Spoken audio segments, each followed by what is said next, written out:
समझने वाले हो। और तोमा स्पर्श से पवित्र है देव मुनिगण। आप बोल रहे हो कि आपके स्पर्श से आपका परछाई भी पड़ जाता तो पंडा लोग अपवित्र हो जाते। अरे आपका तो स्पर्श पा करके देवता लोग भी पवित्र हो जाए, लेकिन फिर भी आप इतने उच्च वैष्णव हैं कि तथापि भक्त स्वभाव मर्यादा रक्षण, मर्यादा का पालन करना भक्त का स्वभाव है। और मर्यादा पालन है साधु आभूषण, और साधु का यही आभूषण है मर्यादा का पालन करना। तो पढ़िए पढ़िए, हे सनातन, यहाँ से दिख नहीं रहा है। हे सनातन, यद्यपि तुम स्पर्श संपूर्ण ब्रह्मांड का उद्धार कर सकते हो और देवतागण भी तुम्हारे स्पर्श से शुद्ध हो जाते हैं, फिर भी वैष्णव आचार का पालन एवं उनका रक्षण करना यह भक्त का एक गुण है। वैष्णव आचार का पालन करना यह भक्त का सच्चा आभूषण है। हाँ, वैष्णव आचार का पालन करना करेक्ट हो गया। ये इसमें 4 अच्छा, वैष्णव आचार का पालन करना सच्चा भक्त का आभूषण है, यही हमारी संपत्ति है। वैष्णव आचार का पालन करना, ये बोल रहे महाप्रभु को, सनातन गोस्वामी को। ठीक है, सनातन गोस्वामी पाठ को। आगे क्या है? मर्यादा लंघने लोक करे उपहार, इह लोक परलोक दुई है नाश। कि मर्यादा लंघने लोक करे उपहास, कि मर्यादा का लंघन करने से लोग उपहास करते हैं, और इस लोक में भी और परलोक में भी, दोनों लोक में नाश हो जाता है। ना यहाँ पर व्यक्ति खुश रह पाता है, ना परलोक में खुश रह पाता है। दुई है नाश, इस जगत में भी आदमी का नाश होता है और भगवत धाम में भी जाने पे आदमी का नाश होता है। तो ये कहना है, जो भी वैष्णव सदाचार का उल्लंघन करता है संपूर्ण जगत उसका उपहास करता है, और इस प्रकार इस लोक और परलोक दोनों में ही वह नष्ट हो जाता है। हाँ पढ़िए। इसलिए श्री चैतन्य महाप्रभु ने वृंदावन के 6 गोस्वामियों को 5 महत्वपूर्ण उपदेश प्रदान किए। उन 5 उपदेशों के आधार पर ही अंतर्राष्ट्रीय कृष्ण भावनामृत संघ के बढ़ते प्रचार हेतु नियमों की रचना की गई है। ये नियम और प्रभु पहला नियम पढ़िए। सभी शास्त्रों का सूक्ष्म रूप से अध्ययन करना एवं यह प्रतिपादित करना कि सभी शास्त्रों का मूल सार भक्ति है। ये आदेश दिया गया था कि सारे, मतलब कि गोस्वामी इसको कि सारे शास्त्र पढ़ करके और उसमें से इसको मतलब निचोड़ निकाल करके, जैसे भक्ति रसामृत सिंधु 55 ग्रंथों का समरी स्टडी है भक्ति रसामृत सिंधु, 55 वैदिक लिटरेचर से जो शुद्ध भक्ति के फैक्ट्स हैं उस सब में से कलेक्शन करके भक्ति रसामृत सिंधु को बनाया गया। हाँ, एनओडी 55 बुक से लिया गया, उसको बनाया गया। तो वैसे ही ये था, क्योंकि सारे शास्त्रों को पढ़ने के बाद जो मेन चीज है भक्ति, तो भक्ति तत्वों को निकाल के लाना। सेकेंड पढ़िए आप अभी से लिए। भगवान श्री कृष्ण की वृंदावन लीला स्थलियों को खोजना और वृंदावन धाम का जोर से तथा वृंदावन धाम का इस रूप में निर्माण करना जिससे संपूर्ण विश्व के लोग वहाँ आकर्षण करने और प्रोत्साहित हो। लीला स्थलियों को खोज करना और फैसिलिटीज प्रोवाइड करना ताकि लोग आए वहाँ पर और उसके लिए एक्साइटेड हो आने के लिए, है कि नहीं? ओके, थर्ड भगवान श्री कृष्ण के सुंदर मंदिरों का निर्माण करना और अर्च विग्रहों की स्थापना करके योग अर्चना पद्धति के विषय में संपूर्ण देश का मार्गदर्शन करना। हाँ, अर्चना पद्धति वगैरह बताना। देखिए, सनातन गोस्वामी पाद ने एक हरि भक्ति विलास पुस्तक लिखा है कि कैसे उठना चाहिए, कैसे बैठना चाहिए, कैसे मुंह धोना चाहिए, कैसे नहाना चाहिए, कैसे विधि वर्षन करना चाहिए, कैसे कपड़े धोने चाहिए, कैसे कपड़े पहनने चाहिए, कैसे नाचना चाहिए, कैसे गाना चाहिए, कैसे जप करना चाहिए, सब कुछ उसमें दिया गया है, हरि भक्ति विलास। ओके, चौथा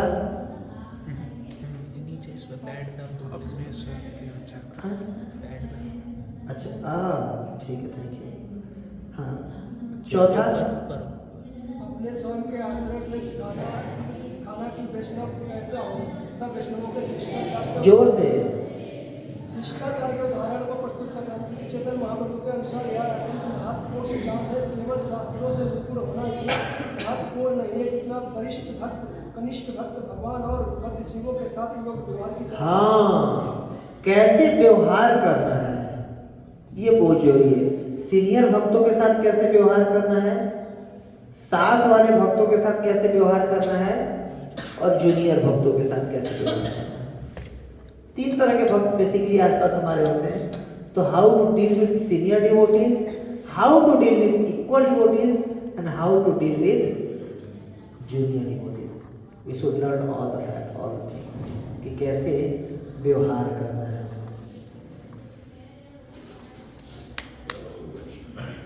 क्यों नहीं आ रहा है नीचे?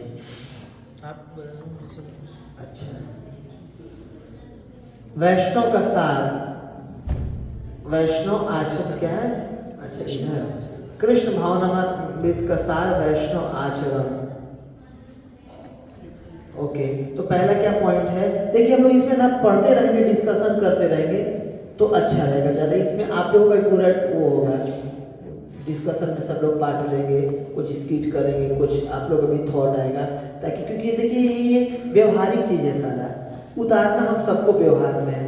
ऐसा नहीं कि बस एक बार पढ़ के झाड़ झूठ के चल रही है, नहीं, ये जीवन भर काम आने वाली चीज़ है।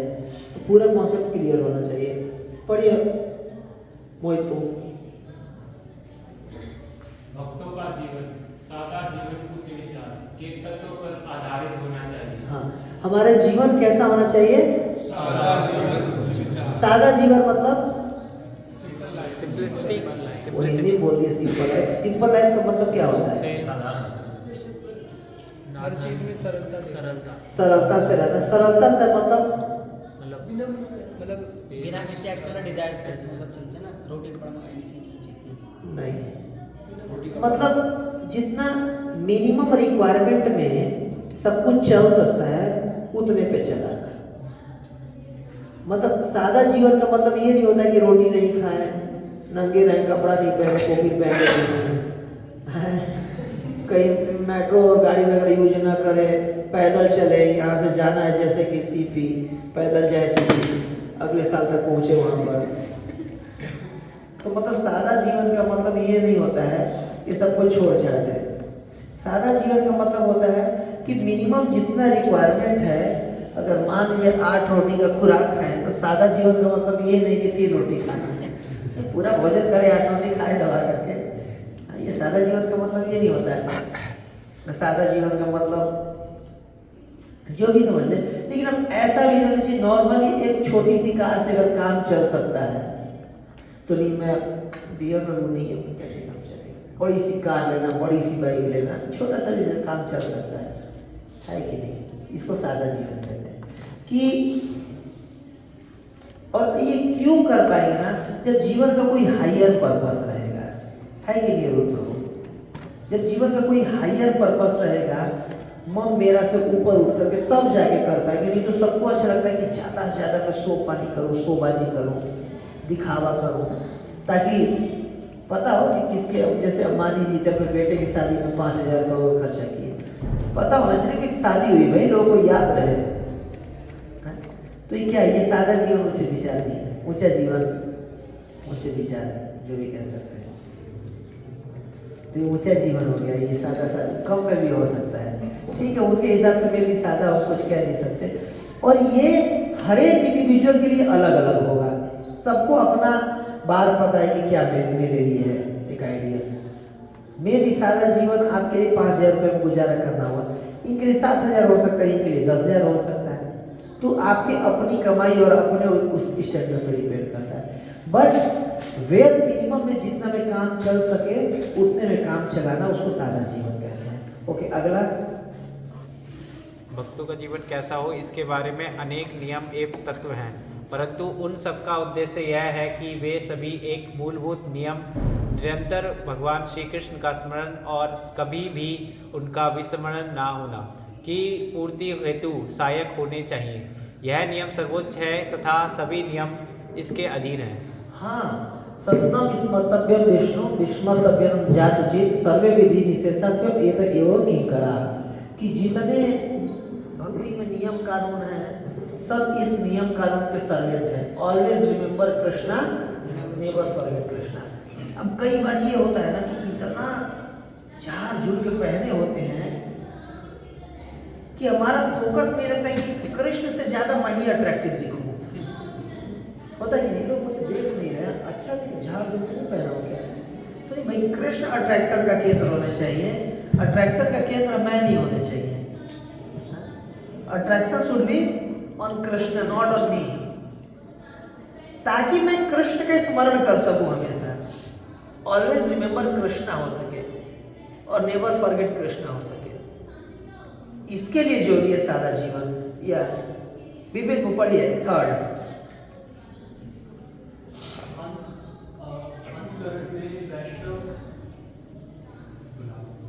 वैष्णव गुलाब की पंखुड़ी के समान कोमल होते हैं और साथ ही साथ वज्र के समान कठोर होते हैं। हाँ, नियमों का पालन करने में कठोरता होना चाहिए। अपने बारे में बहुत कठोरता से नियम से पालन करना चाहिए और दूसरे के प्रति गुलाब के पंखुड़ी के जैसे कोमल होना है। मतलब अगर कोई दूसरा नियम अगर तोड़ रहा है तो उसके प्रति कोमलता से पेश आना, उसको क्षमा कर देना और अपने प्रति कठोर रहना, दूसरे के प्रति लीनियंट रहना। ये मैं अपने गुरु महाराज गोपाल कृष्ण गोस्वामी महाराज जी के जीवन में देखा हूँ। अपने प्रति बिल्कुल नियम पालन करने में कठोरता से होते थे, बिल्कुल नियम पालन करने से सूची का नियम। अभी लास्ट बार जैसे यहाँ पर आए थे तो महाराज जी का एज बहुत ज़्यादा हो गया था, कई बार टॉयलेट जोर से लग जाता तो कंट्रोल नहीं होता था, तो चले जाते थे।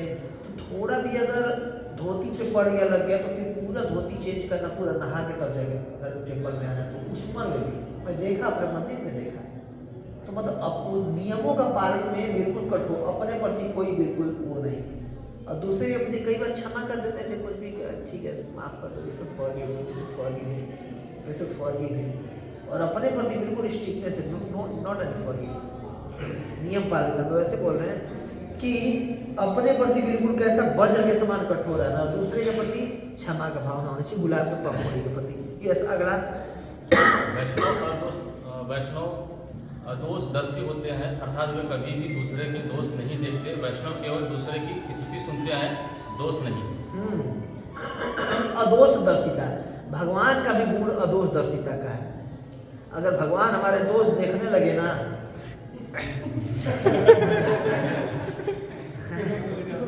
तो हमें से ज़्यादातर लोग तो, अगर मतलब बुरा मत मानिए, हम ज़्यादातर लोग 900 चूहे खा करके हज करने को चले हैं, मंदिर आ रहे हैं 900 चूहे खा करके आए। क्योंकि ज़्यादातर नॉर्मली कॉलेज के लड़कों को जोड़ते हैं, और कॉलेज में लड़के आते आते तक पता चला 2-4 गर्लफ्रेंड बना चुके हैं, तो 5-6 एक्स हो चुकी होती हैं, 2-4 वाइफ में चल रही होती हैं, कुछ आगे फ्यूचर प्लानिंग जेड का हो रहा होता है। और फिर भी देखिए भगवान अदोषदर्शी है, कोई दिक्कत नहीं, 7 गुण माफ, और फिर भी भक्ति करने का मौका देते रहते हैं कि नहीं। तो वैसे भक्तों को भी अदोषदर्शिता होना चाहिए। और ये देखिए, जो भी हम वैष्णव एटिकेट सीख रही है, आगे 10-12 हफ्ते चर्चा होगा, तो इसका लक्ष्य ये नहीं है कि आप जान गए कि क्या नियम कानून होना चाहिए, कैसे करते हैं, तो तुरंत ये उंगली बस ऐसे खड़ा रही, ये ऐसे पालन किया जाता है। तोड़ दिए ना वैष्णव एटिकेट, तोड़ दिए, वैष्णव एटिकेट तोड़ रहे हो, ये नियम कानून सिखाया गया था, पालन करो। वैष्णव एटिकेट सुना नहीं है तुमने? तो ये उंगली दूसरे पे नहीं होने चाहिए, जान के लिए होता है तो बस यही बस फ्रंट पे ही रहे ना अपने। ये सब इसलिए बताया जा रहा है, क्यों? हाँ, अपने जीवन में अपनाने के लिए। ऐसा नहीं कि हम जान गए तो बस अब ये उंगली का अधिकार हो गया, ऐसे ऐसे करते रहना। तुमने तोड़ दिया, तुमने, या किसी सीनियर वैष्णव को देखो तो पालन, कैसे सीनियर वैष्णव टिकट नहीं पालन कर रहे हैं, बताइए। सदाचार नाम की कोई चीज नहीं है, सीनियर बोल रहे हैं, ऐसे नहीं होना चाहिए। ठीक है, उनका अपना जीवन, उनका और कृष्ण जाने, हमारा अपना जीवन है, हम करेंगे, हम पालन करेंगे, हम आगे बढ़ेंगे। तो ये जो भी बताया जाएगा अगले 10-12 वीक, इसका लक्ष्य क्या होना चाहिए? अपने जीवन के स्टैंडर्ड को सुधारना, अपने जीवन में वैष्णव एटिकेट का पालन करना, ताकि कृष्ण हमसे प्रसन्न हो पाए। दूसरों को सुधारना, पुलिस वाले बनने की कोई जरूरत नहीं है। ऐसा बस हमें तो वो अधिकार मिल गया, जान गए, अब पुलिस वाले बन गए, अब बस उंगली उठाते फिरेंगे दूसरे पे, ऐसे नहीं करना है। Okay next. और सदाचार सत्य आचरण के बिना कोई भी सफल नहीं हो सकता। हाँ, सत्य आचरण सदाचार के बिना जीवन के किसी भी दिशा में कोई सफल नहीं हो सकता। छठवां, शिष्टाचार के बिना यदि किसी ने वेद के सभी अंगों का अध्ययन भी क्यों न किए हो, फिर भी वह शुद्ध नहीं हो सकता। हाँ, आपको सारा जानकारी हो जाए और कुछ पालन नहीं कर रहे अपने जीवन में, मंडनम लोकरंजनम, मुर्दे का श्रृंगार करने के बराबर है। मुर्दे को खूब सजा ले, खूब बिल्कुल क्रीम पाउडर टिच टच बिल्कुल मार के वो कर ले, क्या फायदा? तो बेचारा मर चुका है वो तो, मुर्दे को सजा कर क्या फायदा? तो वैसे ही मुर्दे को सजाने के जैसे खूब अपने ज्ञान अध्ययन कर लिया है, सब कुछ इकट्ठा कर लिया, कुछ पालन नहीं कर रहे हैं, तो ये मंडनम लोकरंजनम, मुर्दे का शिकार के जैसे हुआ, लोग हंसी का पात्र बनेंगे बस। इसीलिए चोरी उसमें है कि कितना हम अपने जीवन में अपना रहे हैं, पालन कर रहे हैं। मैं इनको पढ़िए। शिष्टाचार का पालन न करने वाला यदि सभी शास्त्रों में पारंगत वैष्णव बनता है तो भी मृत्यु के समय उसका समस्त ज्ञान नष्ट हो जाता है। हाँ, शिष्टाचार का पालन अगर नहीं करेंगे और सारा वेद वो तो पढ़ के भी बैठे रहेंगे ना, तो भी मृत्यु के समय उसका समस्त ज्ञान नष्ट हो जाता है, कुछ भी ज्ञान काम नहीं आएगा, क्योंकि अपने आचरण में उनका कोई रियलाइजेशन नहीं है। एक नॉलेज है, रियलाइजेशन नहीं है, उसका काम नहीं आएगा वो ज्ञान। पास वो पढ़िए।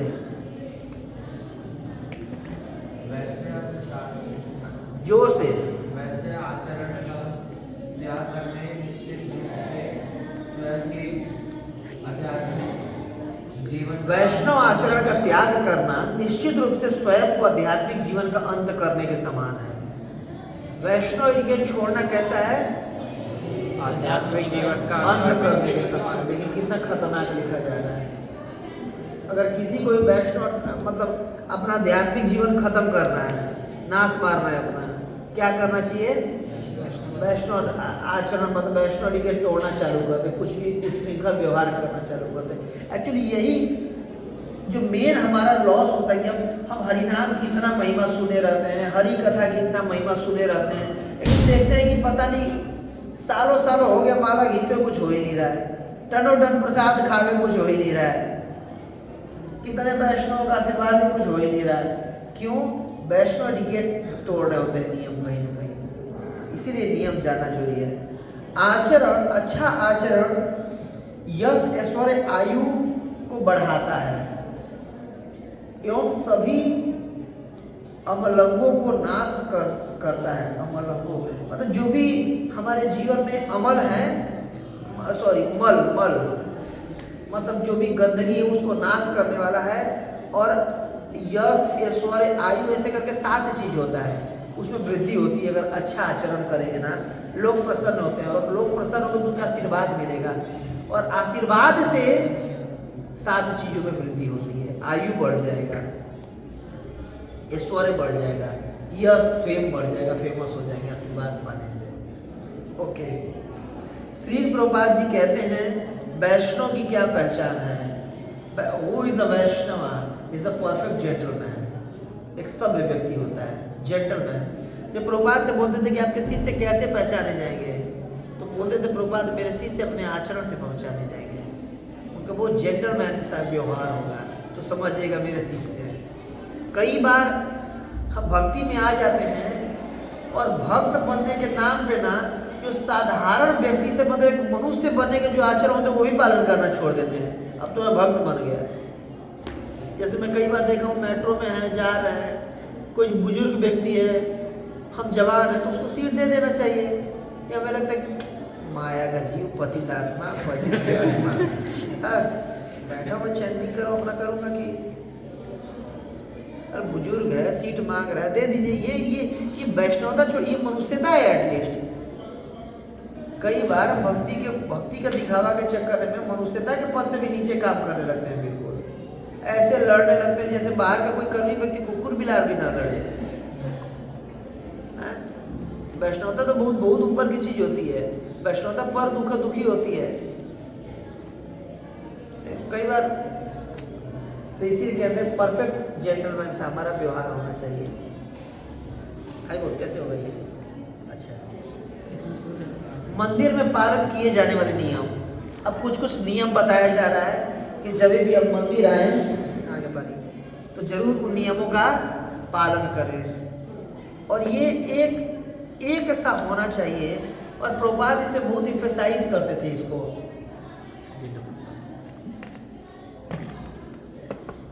क्योंकि हम सब देखिए पुराने भक्त हो रहे हैं, धीरे धीरे अलग अलग डिपार्टमेंट को लीड करेंगे, धीरे धीरे लोग हमें देख करके सीखेंगे, है कि नहीं? तो एक सा नियम अगर रहेगा कि ऐसा ना कोई ऐसे कोई आकर के कोई सीधे से प्रणाम कर रहा है, कोई दाई से प्रणाम कर रहा है, कोई बाएं से प्रणाम कर रहा है, और कोई ऐसे ऐसे करके ऐसे कर रहा है।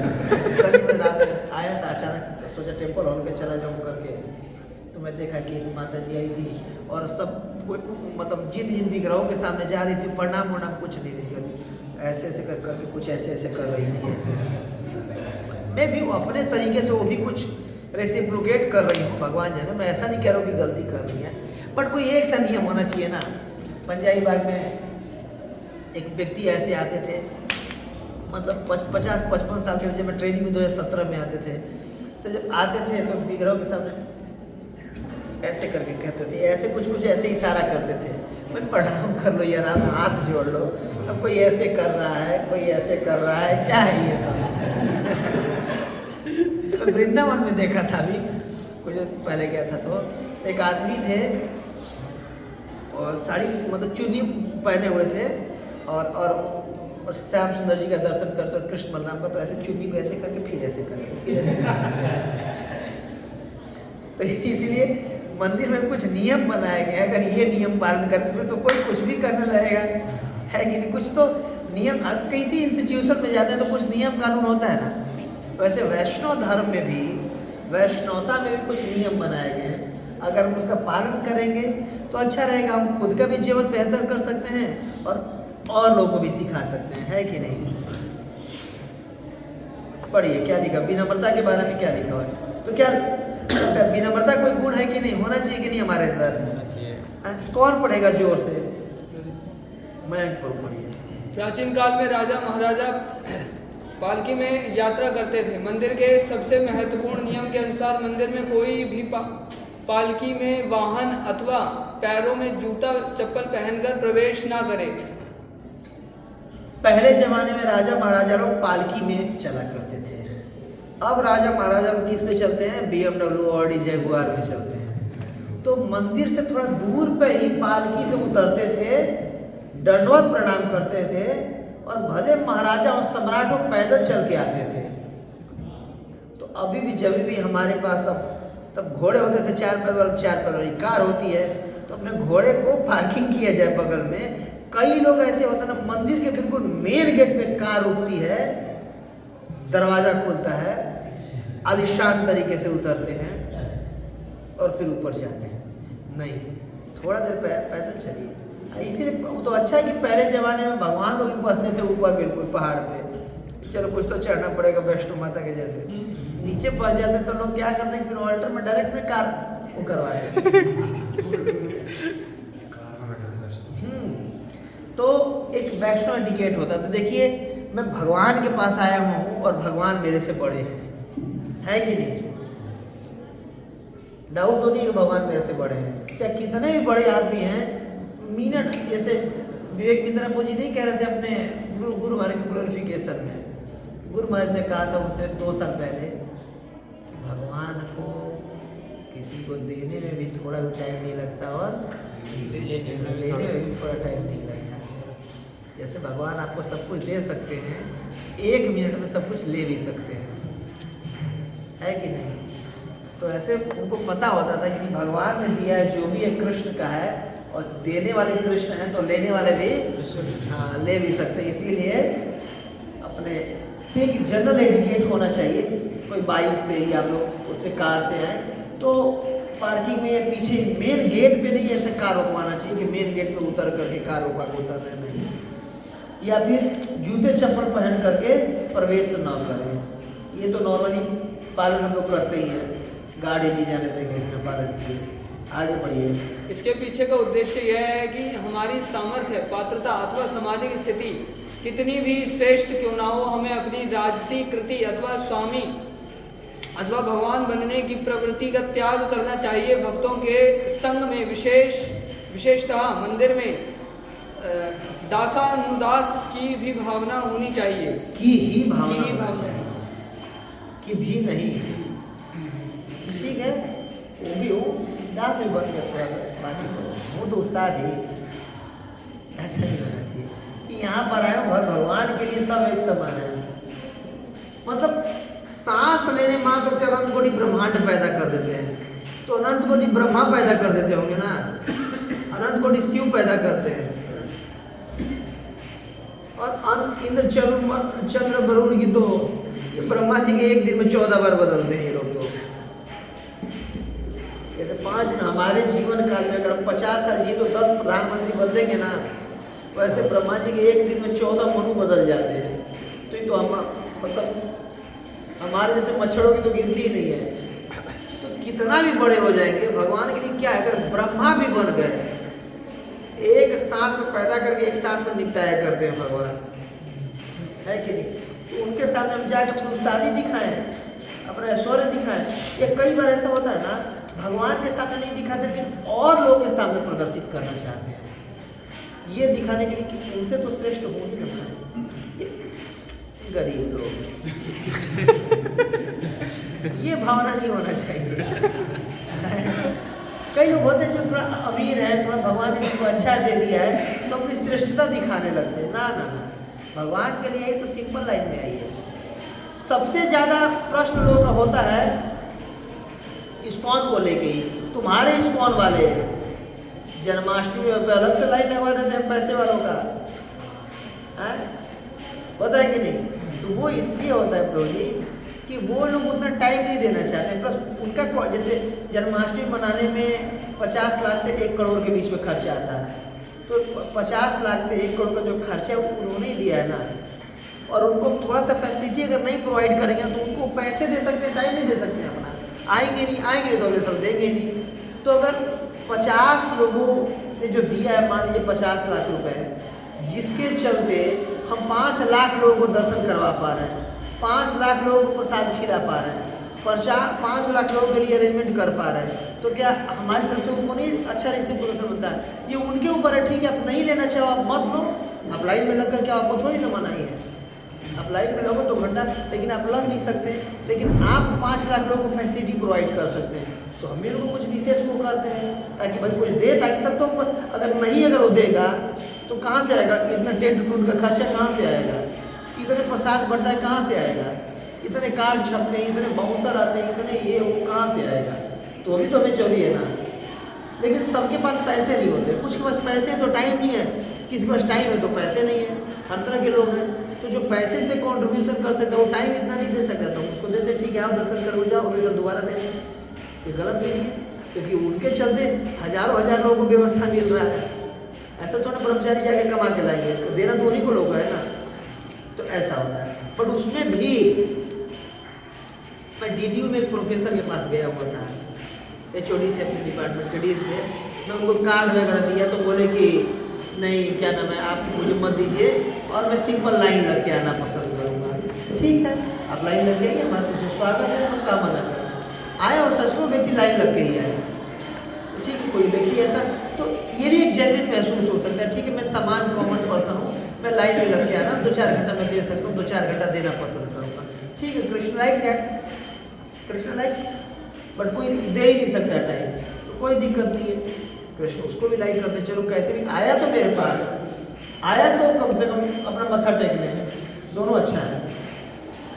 ठीक है, अगला प्रणाम पद, तो पहला किस बात से हम बात किए थे, विनम्रता पे, किस पे, विनम्रता, ह्यूमिलिटी बहुत जरूरी है। अगर हम्बल आचरण नहीं करेंगे, अकड़ के रहेंगे ना, तो भगवान को टेढ़ा करने में टाइम नहीं लगता है, झुकाने में कुछ ना कुछ ऐसा करने के गुण आप झुक जाइएगा, है कि नहीं। इसीलिए ठीक है, हर जगह अकड़ दिखाएं, भगवान के सामने एटलीस्ट थोड़ा सा अकड़ कम करके रखें, विनम्रता रखें। प्रभुपाद एक कोट था अगर हम तुच्छता और विनम्रता का आचरण करते हैं ना, तो भक्ति के वैकुंठ के दरवाजे उस व्यक्ति के लिए खुल जाते हैं। किसका आचरण करने से? तुच्छता और विनम्रता का अनुभव करने मात्र से वैकुंठ के दरवाजे खुल जाते हैं। एक भक्ति चारू महाराज का एक वीडियो है 1 मिनट का, कि वैकुंठ में जो एंट्री का दरवाजा है वो छोटा है, झुक के जाना पड़ता है। तो इसलिए यहीं पर से हम झुकना नहीं सीखेंगे ना, तो वहाँ पर पार नहीं हो पाएंगे, फिल्टर हो जाएंगे। इसलिए झुकना सीखें। और कई बार देखा गया है जीवन में ना कि थोड़ा झुकने मात्र से बहुत प्रॉब्लम सॉल्व हो जाती है। नहीं तो दोनों अपने अपने अकड़ पे रहेंगे, दोनों अपने अपने ईगो को संभालते रहेंगे, कलेश जीवन में इससे ज़्यादा बढ़ जाता है, तलाक हो जाते हैं। क्यों? ना आप सुनना चाहते हो ना मैं सुनना चाहता हूँ, ना आप झुकना चाहते हो ना मैं झुकना चाहता हूँ। थोड़ा सा झुक जाए, थोड़ा सा सुन ले। गुरु महाराज हमारे बताते थे कि 99% जो क्लेश होते हैं ना वो ईगो के चलते होते हैं, कोई झुकना नहीं चाहता है। अगर एक पक्ष थोड़ा विनम्र बन जाए ना, तो दूसरे पक्ष भी लगता है कि चलो ये छोड़ देते हैं, क्षमा कर देते हैं, है कि नहीं? तो विनम्रता बहुत जरूरी है भक्ति में आगे बढ़ने के लिए। और विनम्रता करके हम ऐसा नहीं कि कोई दूसरे पे उपकार कर रहे हैं। देखिए विनम्र होकर दिखा दिया कि नहीं है? विनम्र नहीं देखते कितना विनम्र हो गया था मैं। एक भक्त थे, जब हम लोग ट्रेनिंग में थे, तो किसी बात को उन्होंने कहा था उनको प्रसाद लगाने के लिए, तो प्रसाद वो नहीं लगा पाए थे। तो इधर आओ, तो ऐसे बोले थे वो, पता नहीं आपको मैं आपका दास हूँ, समझ में नहीं आता, आपका दास हूँ, दास नहीं हूँ आपका मैं, वो प्रसाद नहीं लगा सकते मेरे लिए, वो कह रहा हूँ मैं आपका दास नहीं हूँ। अरे भाई दास हो आप, बात करे बॉस के जैसे। तो कैसेट कर रहे थे, पता नहीं मैं आपका दास हूँ। बारे दास पैसे तो बहुत सालों में तो कैसे हो गए। तो कई बार ना हम अपने जीवन में आचरण करके देख सकते हैं कि विनम्रता होने से ना कई बार काम आसानी से हो जाता है कि नहीं? आसान हो जाता है। कई बार पुलिस वालों के सामने कई बार पकड़ा जाएंगे ट्रैफिक पे, अकड़ने लेंगे, लड़ने लेंगे, तो वो भी जीत पर आ जाते हैं। ठीक है, थोड़ा क्षमा मांग लिया, ठीक है क्षमा कर दीजिए, कुछ गड़बड़ हो गया ऐसे करके, तो उसको लगा ठीक है चलो 100 रुपये पकड़ा के जाएगा चलो। कई बार होता है कि नहीं, काम बच जाता है विनम्रता से, तो पालन करना चाहिए। दूसरा, प्रणाम करने का विधि। हरि भक्ति विलास में दंडवत प्रणाम करने की प्रक्रिया का वर्णन आता है। पढ़िए, क्या दंडवत अथवा साष्टांग दंडवत कैसे करते हैं, पढ़िए। हाँ, दंडवत अथवा साष्टांग प्रणाम अपने शरीर के 8 अंगों, 2 पैर, 2 घुटने, छाती, 2 हाथ और मस्तक द्वारा साष्टांग प्रणाम किया जाता है। आपके हाथ पूर्ण रूप से मस्तक के आगे होने चाहिए, उन्हें छाती या मस्तक के नीचे ना रखें। कौन बताएगा अष्टांग प्रणाम करके? आइए सामने सैंपल करके दिखाइए, बताइए।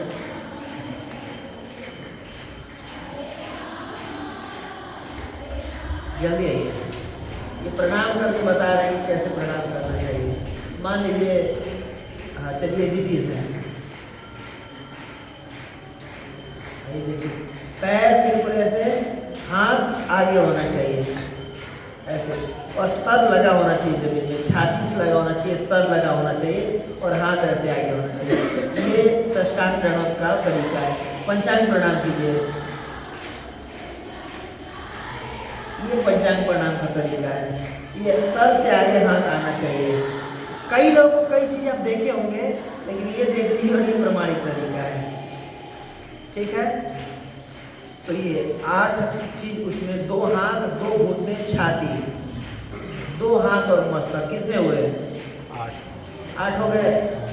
2 पैर, 2 घुटने, पैर मतलब ये 2 घुटने और छाती भी लगना चाहिए, 2 हाथ और ये मस्तक द्वारा अष्टांग प्रणाम किया जाता है।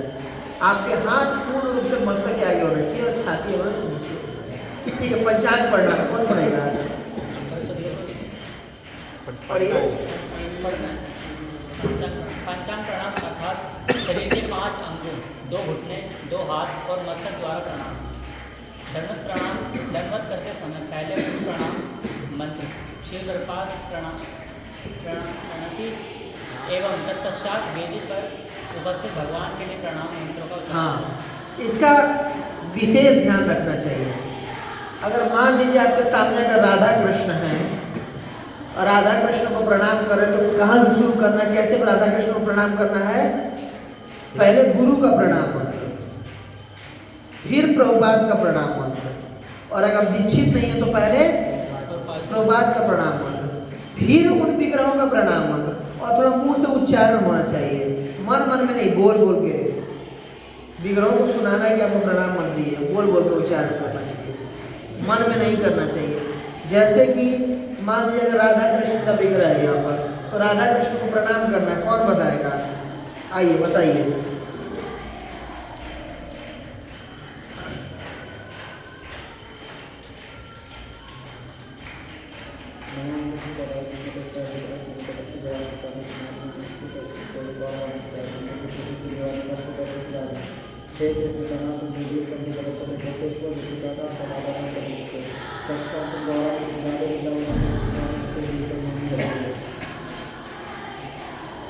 जय श्री राधा माधव की जय बोलते हुए प्रणाम करिए, बोलते हुए जय श्री राधा माधव की जय, प्रणाम को गिरिए, ये बोलते हुए, हाँ बोलते हुए, और फिर उठते हुए जय श्री राधा माधव की, और खुशी मुंह पे स्माइल गिराना चाहिए, ये भी नियम के अंतर्गत आता है। भगवान वाटरफुल को देख के प्रसन्न होना चाहिए, भगवान वाटरफुल देख के अपराध हो गया है। ये तो किसी वैष्णव को भी देख करके अगर मुंह बना ली 12 बज गया ना तो भी अपराध हो जाता है। मान लो अचानक से कहीं गए और अक्षित प्रभु दिख गए और देखते ही अक्षित प्रभु मुंह पे 12 बजा दिए,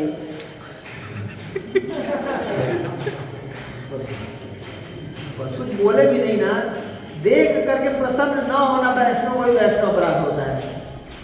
तो भगवान को तो देख करके तो भगवान को देख करके उत्सव के जैसे हो जाना चाहिए, जय श्री राधा माधव की जय, उत्सव के जैसे प्रणाम करिए, इसके बाद फिर साष्टांग दंडवत प्रणाम करिए, है कि नहीं? क्यों उतना उत्साह नहीं आ पाता है? क्योंकि हम विग्रह और भगवान साक्षात में अंतर देखते हैं।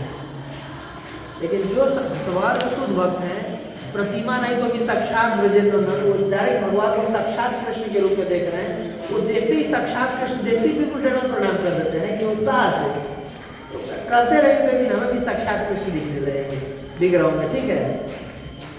आगे प्रातः काल अथवा दिन में जब भी मंदिर में जाएं, यदि उस समय भगवान जगे हुए हो तो उन्हें दंडवत प्रणाम करें। शास्त्रों में वर्णन है कि जिस समय भगवान विश्राम कर रहे हो अथवा स्नान कर रहे हो, उस समय उन्हें ना तो दंडवत करना चाहिए और ना ही उनकी प्रदक्षिण करनी चाहिए। प्रदक्षिणा कि बहुत कई लोगों को इस मामले में कंफ्यूजन होता है, कई लोगों को इस मामले में कंफ्यूजन होता है कि जब भी हम भगवान के सामने जाएं, ऑल्टर अगर खुला हुआ है तो दंडवत प्रणाम अवश्य करें। कोई ऑप्शन नहीं है कि मैं दिन भर में 4 टाइम चला गया, सुबह तो कर लिया था, सुबह कर लिए थे तो शाम में जाए तो दोबारा करिए, शाम में जाए तो दोबारा करिए। या अगर भगवान का कई बार ऑल्टर बंद होता है, ऑल्टर बंद होते समय प्रणाम करिए, ऑल्टर बंद हो चुका है तो प्रणाम नहीं करना चाहिए। कई लोग आते हैं फिर भी करते हैं, नहीं, कोई भी जब भगवान को प्रणाम करता है तो अपना मुंह उसके सर पे रख देते हैं भगवान, ये भगवान का स्वभाव है। भाई आपने मुझे सम्मान दिया, मैं भी तो सम्मान दूंगा, क्या सम्मान दे सकता हूँ? प्रभु दे दूंगा अपने सर पे। और भगवान लेटे हुए पता चला, अब प्रणाम करें, लेटे उनको मुकुट देना पड़ेगा अपना, तो ये वो नहीं, उनको डिस्टर्ब करना हुआ ना। या ऑल्टर बंद रहे तो परिक्रमा नहीं करना चाहिए, ऑल्टर बंद रहे भगवान का तो नहीं करना चाहिए, ऑल्टर खुला रहे, हाँ, ऑल्टर खुला रहे तभी हमें प्रदक्षिणा करना चाहिए, परिक्रमा करना चाहिए, ऑल्टर बंद में परिक्रमा नहीं करना चाहिए। आवाज नहीं आ रही,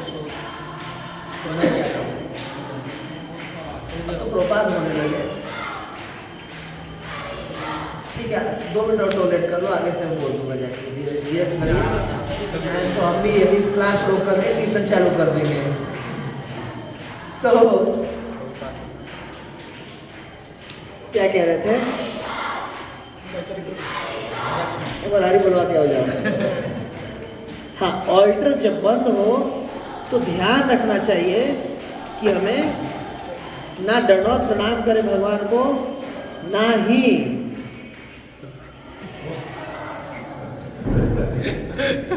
कोई दिक्कत नहीं। ठीक है, चौथा पढ़िए। वेदी यानी अल्टर, अल्टर से थोड़ा सा अंतर रखकर ही दंडवत करें। गर्भगृह में दोनों हाथ जोड़कर मन में प्रणाम मंत्र एवं महामंत्र का उच्चारण करें। हाँ, ये भी बहुत इम्पोर्टेंट है कि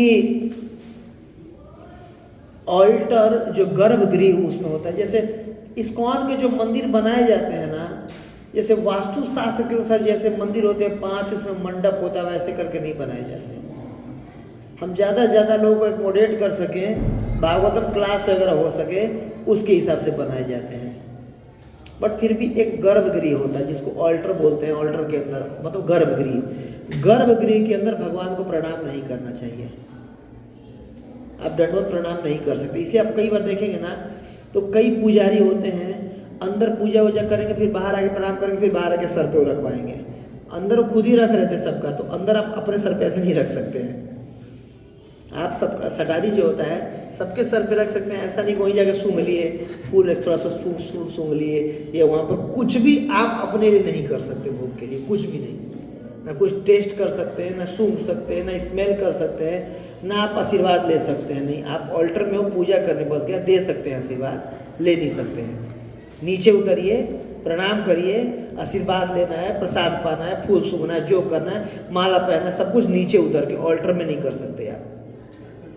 हाँ, ऑल्टर में भगवान भोग करने के लिए, हम भोग करने के लिए नहीं गए, हम उनकी सेवा करने के लिए गए। ये मान लीजिए प्रसाद पानी की सेवा, कोई दिक्कत नहीं, वहाँ गए तो वहाँ वर्शिप करने का ही सेवा करिए। भगवान को भोग लगा सकते हैं, वहाँ हम पा नहीं सकते हैं। ठीक है, आप बाहर आइए, बाहर आकर के भगवान को प्रणाम करिए। ऑल्टर में हम प्रणाम भी नहीं कर सकते हैं। मानसिक रूप से प्रणाम कर सकते हैं, वैसे लेट करके प्रणाम भी नहीं कर सकते हैं ऑल्टर में। वो भगवान का बेडरूम है, भगवान का बेडरूम है वहाँ पर, वहाँ के उस्ताद भगवान है, हम नहीं हैं। मुझे क्वेश्चन था। हाँ, तो जब जैसे हम आते हैं टेम्पल हॉल में, तो पहले हम प्रभुपाद जी को प्रणाम करते हैं, फिर जब राधा कृष्ण के विग्रह को प्रणाम करते हैं, उस टाइम पे प्रभुपाद जी मंत्र बोलना होता है। हाँ, प्रभुपाद को अलग से प्रणाम कर लिए, तो ये कह रहे हैं कि जब राधा कृष्ण को दोबारा प्रणाम करेंगे तो भी मंत्र बोलेंगे। हाँ बोलेंगे, और पंचता तो भगवान है, पंचता तो प्रभुपाद का, फिर पंचता तो ऐसे करके पहले गुरु को, फिर भगवान को, गुरु को भगवान को। थोड़ा टाइम ज़्यादा लग जाएगा, कोई दिक्कत नहीं है, लगाइए।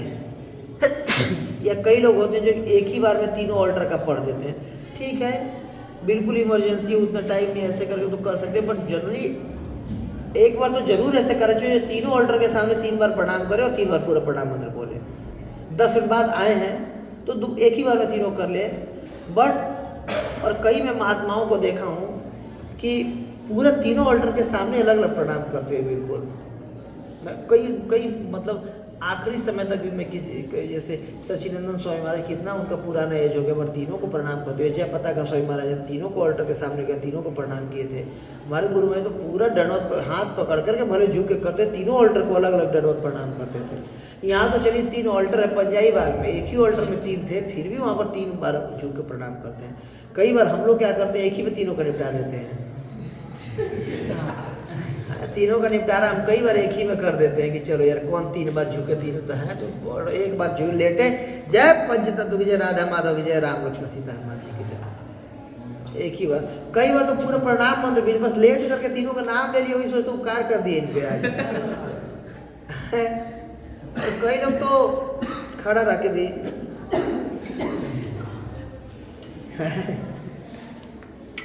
वो तो अच्छे जाके सलामी नहीं मार देना, 3 सलामी मार दिए हो गया।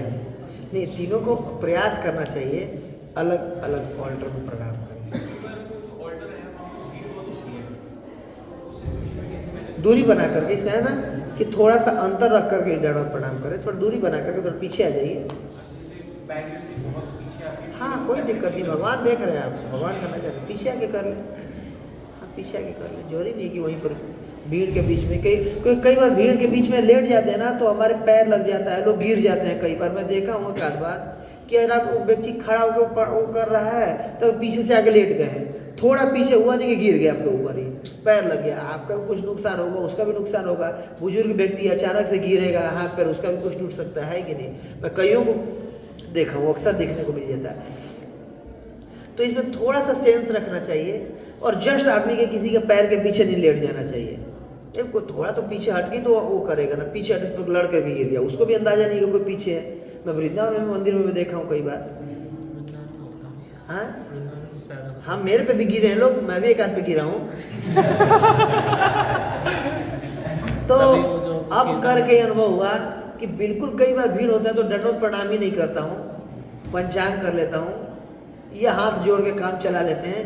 पीछे आकर के आंगन में वहाँ खाली रहता है, वहाँ पे प्रणाम करते हैं। मेन उसमें जो जहाँ कीर्तन हो रहा था उसके आगे कई बार जगह ही नहीं होता है बिल्कुल, चलो चलो आगे बढ़ो आगे बढ़ो आगे, तो हाथ जोड़ के ठीक है प्रणाम कर लिए, कर पूरा के आए आंगन में, फिर 3 बार प्रणाम कर लिए। उन्होंने कीर्तन वाला भी स्लॉट पीछे कर दिया। हाँ हाँ जैसे कि मुझे आपने बोला कि डीवीसी सबको सेपरेटली प्रणाम करते हैं। इन केस हमारे को आंगन में जगह मिल गई है, वो कॉमन जगह है, लेकिन हमारा है 2 ऑप्शन है। पहला ऑप्शन है कि आप तीनों को कॉमन प्रणाम कर लीजिए, स्पेस हुई है, तो या फिर थोड़ा थोड़ा आगे बढ़ के मतलब एक ही जगह पे 3 बार झुक के कर सकते हैं प्रभु जी, एक ही जगह पे 3 बार झुक करके हम प्रणाम कर सकते हैं। हाँ कोई दिक्कत नहीं, ऐसा भी हम कर सकते हैं। है अलग अलग बिल्कुल ऑल्टर खाली है, उसके सामने कोई नहीं है तो जाइए सामने से कर लीजिए, भीड़ है तो दूर से भी कर लेती है, कोई दिक्कत नहीं। भगवान को पहचान, उनका प्रणाम मंत्र बोलेंगे ना तो मंत्रा से प्रणाम होता है, तो उनको पता चल जाएगा कि प्रणाम। जैसे हमें को मान लीजिए वहाँ से प्रणाम कर दिया, हमें नहीं पता चलेगा, भगवान को कर दिए तो भगवान का नाम भी अभिन्न तो है, मंत्रा और भगवान में अंतर नहीं है। वहाँ पर वो समझ जाएंगे कि हाँ मेरे को प्रणाम कर रहा है। हम भले नहीं देख पाएंगे पर कृष्ण देख लेंगे, कृष्ण समझ जाएंगे। ठीक है वैष्णव, हाँ करिए प्रश्न करिए। अगर सामने से लेडीज हैं तो मतलब इस मंदिर में देखा है कि वो प्रणाम करते हैं पैर। हाँ सामान्य मंदिरों में क्या होता है मतलब सर को सामने रख के प्रणाम किया जाता है, तो तरीका सही कौन सा वाला है? जो तरीके से करना है प्रणाम, या हम जनरली अपना एक इसका ये भी कारण है कि जो जीव तत्व ना डायरेक्ट विष्णु तत्व को सीधे से अप्रोच नहीं कर सकता है। इसमें कोई डेमीगॉड को आपको प्रणाम करना हो, जैसे शनिदेव का मंदिर है तो शनिदेव को हम सीधे से प्रणाम करेंगे, हनुमान जी को हम सीधे से प्रणाम करेंगे, दुर्गा माई को हम सीधे से प्रणाम करेंगे, शिव जी को सीधे से भी कर सकते हैं, वैसे भी कर सकते हैं। और मान लीजिए सूर्य देवता का मंदिर है, हम सीधे से प्रणाम कर सकते हैं, कोई दिक्कत नहीं है। गुरु को सीधे से प्रणाम कर सकते हैं, कोई दिक्कत नहीं है। वैष्णव अगर दिखे, कोई सन्यासी दिखे, सीधे से प्रणाम कर सकते हैं, कोई दिक्कत नहीं है। अगर कोई विष्णु तत्व को कर रहे हैं, नरसिंह देव भगवान का मंदिर है, वामन देव भगवान का मंदिर है, राम जी का मंदिर है, वराहदेव भगवान का मंदिर है, कृष्ण भगवान का मंदिर है, तो हम अपना हृदय की तरफ से करते हैं। मैं तो यही सुना हूँ कि अपना हार्ट भगवान की तरफ कहते हैं कि पीछे भी दर्शन कर, मतलब जैसे डेमीगॉड्स होते हैं वो नहीं, इसका कोई वैसा नहीं, पीछे डेमीगॉड दर्शन कर रहे होते हैं कि पैर हमारा दिख जाएगा, लग जाएगा। मैंने सुना है कि भक्त होता है सामने, जैसे शिव जी उनके सामने नंदी होते हैं तो उनके पैर जाते हैं, इसलिए हाँ तो इसी में शिव जी को दोनों ऑप्शन दिया था। ऐसे वैष्णव मान के परम वैष्णव के रूप में उनको ऐसे कर सकते हैं, बाकी जनरली हम डेमीगॉड्स को सीधे से हम अप्रोच करते हैं, जीव तत्व और विष्णु तत्व को हम सीधे से अप्रोच नहीं कर सकते हैं, तो इस वजह से हम इधर से अपना हार्ट की तरफ से अप्रोच करते हैं। सामने गरुड़ जी होते हैं, इसलिए ये भी कोई मेन ऐसा रीजन नहीं है प्रभु जी, गरुड़ जी का भी।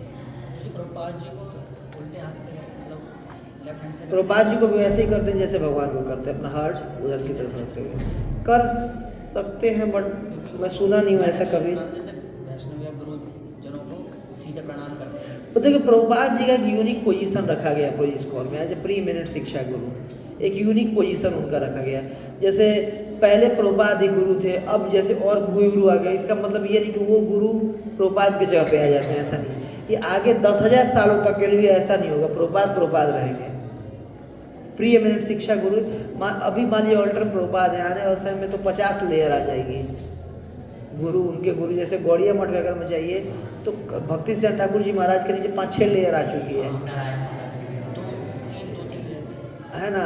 तो ऐसे धीरे धीरे लेयर बढ़ता जाएगा, लेकिन एज अ प्री एमिनेंट शिक्षा गुरु प्रभुपाद रहेंगे। आपके ऑल्टर में आपके गुरु आ जाएंगे, गुरु के गुरु गुरु ऐसे आ जाएंगे, लेकिन प्री एमिनेंट शिक्षा गुरु 10,000 साल तक प्रभुपाद ही रहेंगे। जैसे आचार्य मतलब रामानुजाचार्य सिस्टम बताते हैं, आचार्य मतलब रामानुजाचार्य। तो कोई बोले आचार्य का वो मूर्ति है, आचार्य मतलब रामानुजाचार्य। तो ऐसे इस हमारे उसमें कि भाई प्रभुपाद है तो प्री एमिनेंट शिक्षा गुरु सब जो भी इसको उनका मेंबर है उसके शिक्षा गुरु कौन है? प्रभुपाद तो है ही, चाहे किसी के भी सेंटर में हो। तो उनका एक पोजीशन यूनिक रखने के लिए ऐसा किया गया। ऐसा नहीं आगे और गुरु का और श्रृंखला आ जाए तो प्रभुपाद को हटा दिया जाएगा, ऐसा नहीं होगा। इस पर जीवीसी बिल्कुल स्ट्रॉन्ग, और ही प्रभुपाद ऐसा बना के गए थे। नहीं तो फिर डायलूट हो जाता है, सब अलग हो जाते, छिन्न भिन्न हो जाते हैं, फिर यूनिटी नहीं रह जाता है, फिर अपना गुरुवाद चल जाता है, जोनल आचार्य सिस्टम, गुरुवाद कि हमारे गुरु ये, अच्छा तुम्हारे गुरु ये नहीं है, बीच पीछे नीच आदमी इस गुरु का शिष्य। तो ये ना हो, यूनिटी बनी रहे, समभाव बनी रहे, ताकि ऐसा नहीं अच्छा ये गुरु का शिष्य, बाप रे कितने उन्नत गुरु है तुम्हारे, नीचे गुरु का शिष्य। तो ये नहीं होना चाहिए, है कि नहीं? शुरू में होने लगा था ये, और आज भी कई संप्रदाय में कई उसमें होने लगता है, मतलब चल रहा है। इस वजह से इसको हटाने के लिए प्रभुपाद जी ने ऐसा किया, तो फिर जीबीसी बिल्कुल स्ट्रॉन्ग है। आपको बता दूं, मैं इस्कॉन के भी शुरुआत में ऐसा होता था, जोनल आचार्य सिस्टम, बट अब ये नहीं है बिल्कुल। अब Prabhupada is the pre eminent शिक्षा गुरु फॉर एवरीवन। एक प्रभुपाद का यूनिक पोजीशन, जैसे ऑल्टर में जो गुरु पूजा में प्रभुपाद का ही होगा, किसी और का नहीं होगा अगले 10,000 साल तक। ये कितना भी लेवल तक गुरु आ जाए, अभी तो चलो 1-2 आए हैं, आगे तो सैकड़ों हजारों लेवल हो जाएगा ना, सैकड़ों लेवल तो एटलीस्ट हो ही जाएगा अगले 500,000 साल में। बट प्रभुपाद का यूनिक पोजीशन बना रहेगा।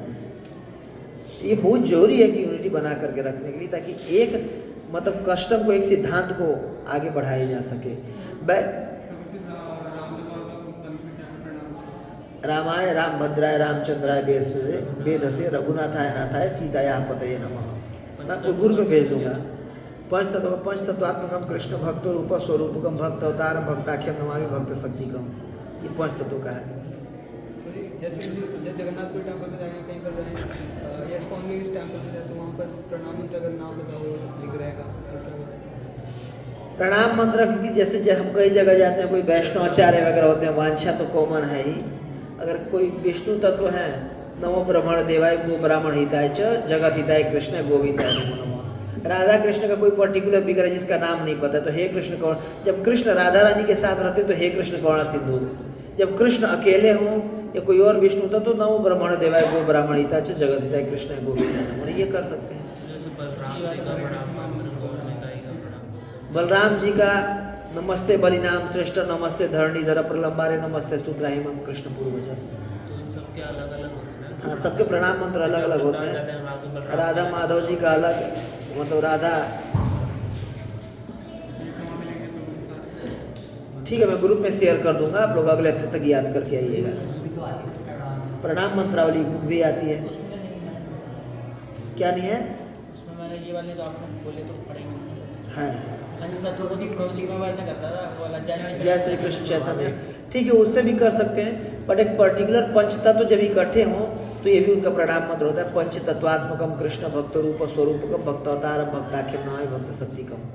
ये चैतन्य चेतावनी में दिया गया। ये जो आप कृष्ण बलराम वाला बता रहे हो, जो पंजाबी बाग में वो कृष्ण बलराम ऐसा नहीं पंजाबी बाग में, वृंदावन में तो अलग हो जाएंगे। कहीं भी कृष्ण बलराम जी कहीं भी उनका प्रणाम कृष्ण जी का तो वो वाले रहता है। अगर कृष्ण राधा रानी के साथ रहते तो प्रणाम मंत्र अलग होता है। कृष्ण अगर बलराम जी के साथ रहते हैं किसी और के साथ या अकेले तो प्रणाम मंत्र अलग होता है। रुक्मणी जी के साथ वाला भी द्वारका तो वहाँ पर वही रहेगा। हे कृष्ण करुणा सिंधु। रुक्मणी जी के साथ थोड़ा, वहाँ पर राधा रानी के, हम राधा रानी को जो रुक्मणी के रूप में पूजा करते हैं, ऐसे भी हम राधा रानी को ऐश्वर्य में पूजा करते हैं। माधुर्य में पूजा नहीं होता इस्कॉन के अंदर। हाँ, भगवान का पूजा ऐश्वर्य भाव में हम यहाँ भी करते हैं, माधुर्य भाव में नहीं करते हैं। वैसे भी हम चार्जर लगाइए, ठीक है आगे चलें। वैष्णव आदर, आदर सम्मान, क्या लगता है आप लोगों को कि आदर सम्मान होना चाहिए कि नहीं वैष्णव का? हाँ, करना अच्छी चीज़ है कि नहीं? अच्छी चीज़ है।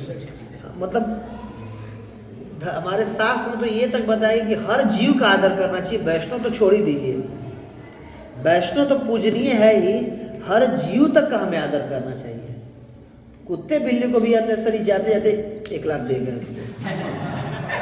कई लोग होते जाते या ढेला मार के जाते हैं। क्या भाई क्यों मार रहे हो, बेचारा चुपचाप सोया, क्या तुम्हारा बिगाड़ रहा है।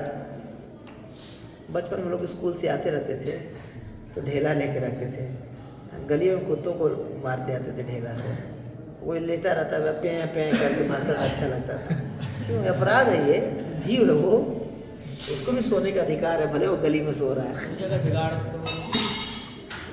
मेरे वाले बच्चा आपकी करते हैं। हमारे जैसे कुछ बिगाड़ दे, जैसे काट ले और या फिर काट ले तो फिर आप भागिए, आप अभी दूर दूर करिए, अभी मरिए, कुछ करिए, फिर वो काटता नहीं जाता। ऐसे कई होते हैं ना, लेटा रहता, जाते हैं 1 लाख मार के चलते हैं। बच्चे करते हैं। छत के कपड़े सुखा दिए, बिल्ली आती है वो लेके चली जाती है, और कोई बिल्ली आती है।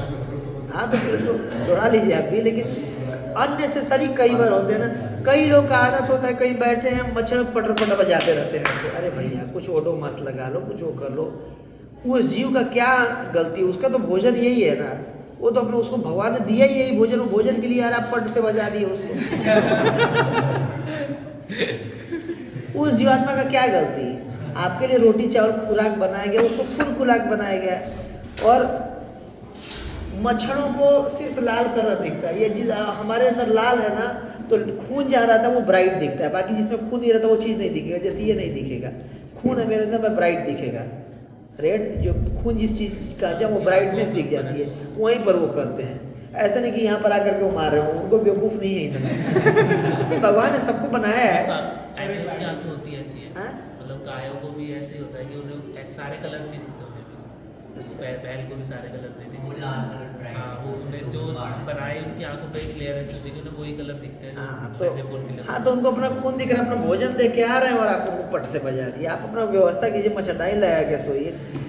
मतलब चलो दूसरों की बात नहीं कर रहा, मैं खुद अपनी बात कर रहा हूँ। जब मैं कॉलेज में था तो घर पे जाता था, या हॉस्टल में भी था, तो एक रैकेट होता था। हाँ, और वो ऐसे करके पट पट बजाते थे, मर्दानी के अंदर घुस के पटपटा देते थे, पट पट मजा आता था। अरे भैया क्यों, आपको पट से आवाज़ सुनने के चक्कर में बेचारी की जान जा रही है। कई लोग लाते अगला शरीर मिल जाएगा। हाँ तो आप अगला शरीर भूल लिए, इसका मतलब थोड़ी ना आपको ये पट से बजाएगा वो। हमें कुछ होता था, हमने तो आज तक किसी को कुछ बिगाड़ा नहीं, भला ही सोचा है सबका।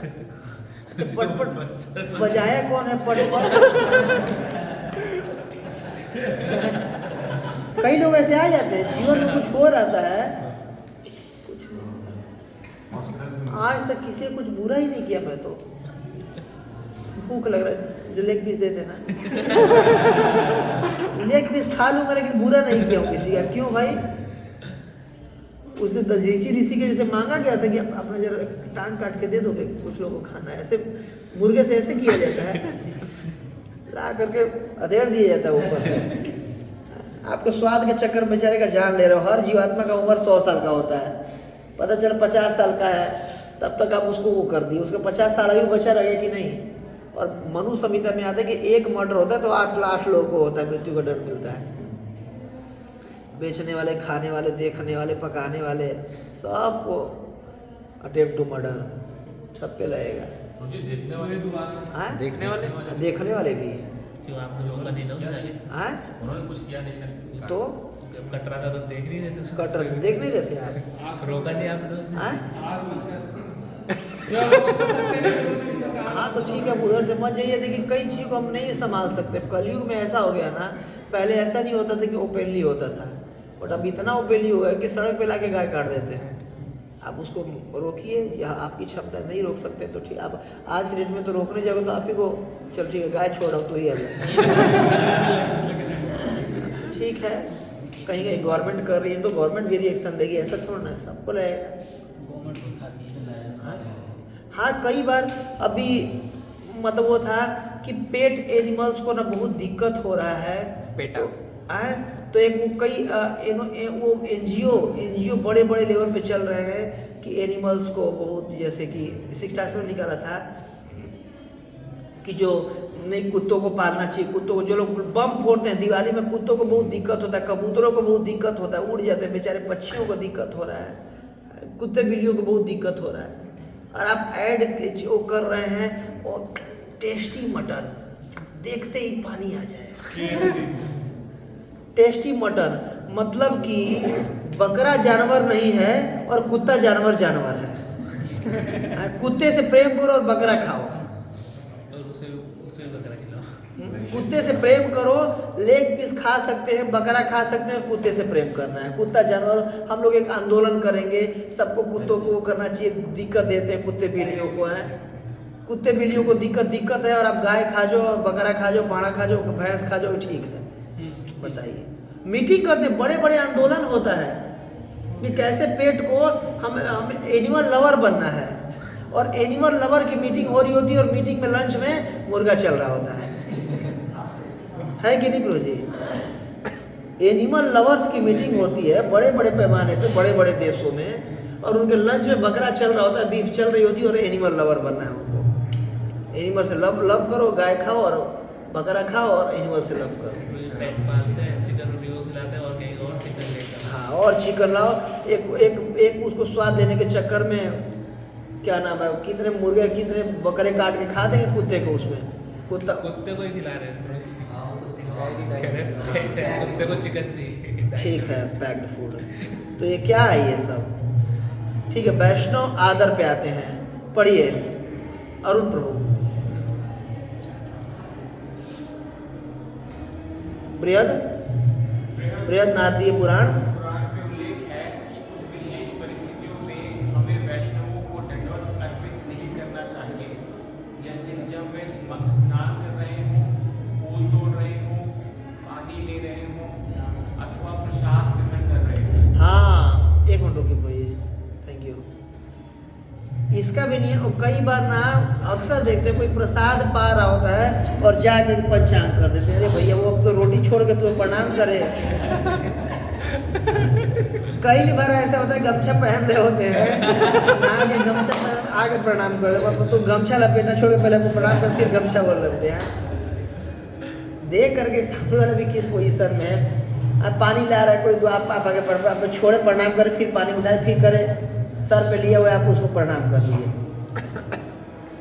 तो भी लेट जाए, पानी लिए हुए हैं, फूल तोड़ रहे, कोई अगर उसमें बिजी हो ऐसे करके, तो जाके प्रणाम करके बार बार डिस्टर्ब नहीं करना चाहिए। ऐसा नहीं कि आप अपनी विनम्रता दिखा रहे हैं, कई बार विनम्रता दिखाने के चक्कर में हम नियम तोड़ रहे होते हैं, अपराध कर रहे होते हैं, हमें लग रहा है कि हम विनम्रता दिखा रहे हैं, ये हम अपराध कर रहे हैं, है कि नहीं? तो ये सब, ये बहुत जरूरी, ये सब नियम कानून जानना बहुत जरूरी है, ये सब नियम, क्योंकि कई बार लगता है कि हमने तो प्रणाम किया, नहीं भाई साहब वैष्णव अपराध करके आ रहे हैं अभी आप, कमर तो झुकी आपकी, दर्द तो हुआ ही, मेहनत तो लगा भी, मेहनत भी लगा, और थोड़ा सा जो पहले से कमा करके आए थे थोड़ा वही लूज करके आए। ये साइंस है, हर चीज़ का पॉजिटिव है तो निगेटिव भी है। अगर जैसे भगवान को प्रणाम किए, भक्ति में आगे बढ़ेंगे, ऑर्डर बंद है, परिक्रमा मारे जा रहे हैं। चीज़ें लोग की बिल्कुल समझ में आ रही है, बहुत इंटरकनेक्टेड है और बहुत ज़्यादा सटल भी है, तो कहीं ना कहीं तो आगे फंसी जाएगा। तो भगवान भी इसके लिए नहीं बैठे हैं कि तुरंत भगवान लेंस लगा करके बिल्कुल उत्तर लेंस क्या बोलते हैं मैग्निफिकेशन का, फंस गए, कर दिए ना प्रणाम, अभी सारी भक्ति नष्ट कर लूँगा, आजा, बस बैठा हुआ था, अब फंस गए, लाओ भक्ति तुरंत नष्ट कर दूँगा। तो भगवान भी ऐसे नहीं बैठे हैं भक्ति नष्ट करने के लिए कि बस पड़े हुए हैं कि बस कैसे करके इसकी छीन लो भक्ति, जो कमाए दबोच लो, ऐसा नहीं है। तो देखिए इसीलिए भक्ति जो कहीं भी कॉलेज में जाते हैं कुछ नियम कानून होता है, हर चीज़ का, तो इसलिए कहते हैं भक्ति जो साइंस विज्ञान है। We should learn how to do bhakti. जैसे कोई भी हम लर्न करते हैं कि कोई भी एग्जाम निकालना हो, पास होना है, IAS निकालना है, लर्न करते हैं कि नहीं? आपने भी BCA किया, BBA किया, MBA किया, लर्न किया, कुछ सीखा ना कैसे कॉर्पोरेट में काम करते हैं, तब तो आज अच्छे से कॉर्पोरेट में काम कर पा रहे हो। वैसे ही वैष्णव के कॉर्पोरेशन में कैसे काम करना है, इसको तो लर्न करना पड़ेगा ना, कि बाहर की चीज़ों सीखने के लिए हम सीरियस रहते हैं, नहीं सीखेंगे कैसे कर पाएंगे, और यहाँ पर नहीं सीखेंगे कर लेंगे आप। किसी भी चीज़ में सफल होने के लिए सीखना पड़ता है, तो ये भी सीखें, एक आर्ट है, ये विज्ञान है, ये भी सीखें। बोलिए ऐसा नहीं है। अब जैसे मैं आपको एग्जाम्पल देख के चीज सीख जाने वाली चीज़ें हैं। फिर तो हर चीज़ के लिए हाई चाहिए, किसके लिए लो चाहिए? MBA करने के लिए लो चाहिए। जैसे BCA कर ली, MBA कर ली, हाँ। हम एक certain level of job authority handle कर रहे हैं। हाँ। टॉप लेवल मैनेजमेंट तो हैंडल नहीं कर रहे हैं, मिडिल लेवल मैनेजमेंट हैंडल कर रहे हैं। हाँ, लेकिन अब यहाँ पर क्या है, ना लोअर है ना टॉप है, जो चीज़ है वही है। आपके लिए भी ये लग रहा है कि मिडिल लेवल हायर लेवल, किसी और के लिए जो इतना पढ़ा लिखा ना होना कांप जाएगा ऑफिस में पैर रखने से पहले, है कि नहीं? सबका अंडरस्टैंडिंग अलग है। और ये जनरल जैसे बचपन में हमें ये एक्चुअली ये अभी पढ़ाया जा रहा है ना, बचपन में ही कान के नीचे लगा के हमें सिखाया गया होता है ये चीज़, तो अब तक हम इसमें ट्रेंड होते हैं। ये कि हमें अभी पढ़ाया जाए तो लग रहा अच्छा ये भी पढ़ना पड़ेगा, ये भी सीखना, अच्छा भक्ति में भी सीखना पड़ेगा। कई बार ऐसा लगता है कि अच्छा यहाँ भी आने के बाद पढ़ना, टेस्ट देना। कौन पूछ रहे थे? निखिल को, अच्छा यहाँ भी पढ़ना पड़ता है, आप लोग टेस्ट देते हैं। अब बाहर आप टेस्ट दो, पढ़ो, 25 साल मेहनत करो, यहाँ पर टेस्ट तो वैसे ही बेसिक हो जाता है। एटिकेट्स का मतलब ही होता है और आप लोग का इसका भी टेस्ट होगा, याद रखिएगा। इसका भी टेस्ट होगा, पास होंगे तो ही सर्टिफिकेट मिलेगा। 65% लाना होगा इसका भी, ऐसा नहीं होगा कि इसका टेस्ट नहीं होगा। तो ये जरूरी है। और ये सीखना कोई जैसे बचपन में स्कूल के एटिकेट सीख जाते हैं, वैसे कुछ दिन में आप देखेंगे ईजी है। और पालन कर करके फिर ऐसे हो जैसे कि शुरू में गाड़ी चलाना सीखना, बिल्कुल ध्यान से आगे देखते रहते, बिल्कुल एल भी लिखवा के रखते हैं यहाँ पर ताकि पीछे वालों को पता चल जाए कि लर्निंग में है। अब पहले ऐसे करके ध्यान से देखते रहते हैं, ऐसे करके बताना कैसे करना। अच्छा जो से पैदल हूँ, अच्छा फिर अटको बाद में देखते हैं चला के इतने एक्सपर्ट हो जाते हैं। हाँ बताओ। ऐसे पकड़ रहते हैं स्टेरिंग, ऐसे कर, बाद में फोन बात कर ली। कई लोगों को मैं देखा हरे कृष्ण कृष्ण कृष्ण हरे हरे हरे। अब जैसे मुझे ऊपर एक पॉइंट आया ह्यूमिलिटी का, विनम्रता जो है तो आउटकम है नॉलेज का। अब इसको कैसे सीखें? ये प्रैक्टिस का चीज़ है प्रो जी, धीरे धीरे प्रैक्टिस करते करते करते। अब इसे विनम्रता का मतलब डिग्री अलग अलग है ना। हर व्यक्ति, सनातन गोस्वामी विनम्र थे और हम भी विनम्र हैं, आप भी विनम्र हो। तीनों का डिग्री अलग अलग है। जिसका मैं एग्जाम्पल दे रहा था वो भी विनम्रता, बस उनको भूख लगा था, प्रसाद नहीं लाया, वो भी उनका कॉलर पकड़े हुए थे कि मैं आपका दास हूँ, समझ में नहीं आता आपको दास हूँ आपका। तो सामने वाला भी लग रहा था यार इसको टॉलरेट करूँ, मैं भी विनम्र। तो डिग्री अलग अलग है। अब परफेक्शन 100% विनम्र मतलब अपनी मिथ्या अहंकार को खो देना, जीरो हो जाना। 100% विनम्र मतलब 0% मिथ्या अहंकार। और वो कब आएगा? मान शून्यता भाव भक्ति का लक्षण है। मान शून्यता, जब हमारा 100% अहंकार 0 हो जाएगा तो गुण आता है मान शून्यता, और वो भाव भक्ति का लक्षण है। उस टाइम पे मेंटल स्टेज क्या रहती है? वो 0 हो जाती है आपका, अपने लिए कुछ नहीं, सब कुछ कृष्ण के लिए भाव, क्योंकि आपको स्वरूप का पता चल गया होता है ना, अपना स्वरूप सिद्धि हो गई रहती है। जो मटेरियल लाइफ है वाइड हो जाती है। मटेरियल लाइफ दिखने में आपको सब कुछ दिखेगा। व्यक्ति खाना खा रहा है, व्यक्ति पानी पी रहा है, व्यक्ति टॉयलेट करने जा रहा है, व्यक्ति कपड़ा पहन रहा है, व्यक्ति नया कपड़ा भी पहन रहा है, व्यक्ति गुलाब जामुन भी खा रहा है, हरी बोल भी कर रहा है, लेकिन कुछ भी अपने लिए नहीं कर रहा है। वो व्यक्ति का घाटा हो रहा है या व्यक्ति का फायदा हो रहा है। Nothing is for me, everything for Krishna. हंस रहा हूँ कृष्ण के लिए, गा रहा हूँ कृष्ण के लिए, रो रहा हूँ कृष्ण के लिए, पुस्तक बांट रहा हूँ कृष्ण के लिए, घाटा हो गया कृष्ण का, फायदा हो गया कृष्ण का। कोई प्रणाम कर रहा है कृष्ण के लिए, कोई गाली दे रहा है कृष्ण के लिए, कोई थूक दे रहा है कृष्ण के लिए। Everything for Krishna. मान शून्यता, अपने लिए nothing. I am soul, I am part and part of Krishna and my existence is for Krishna only.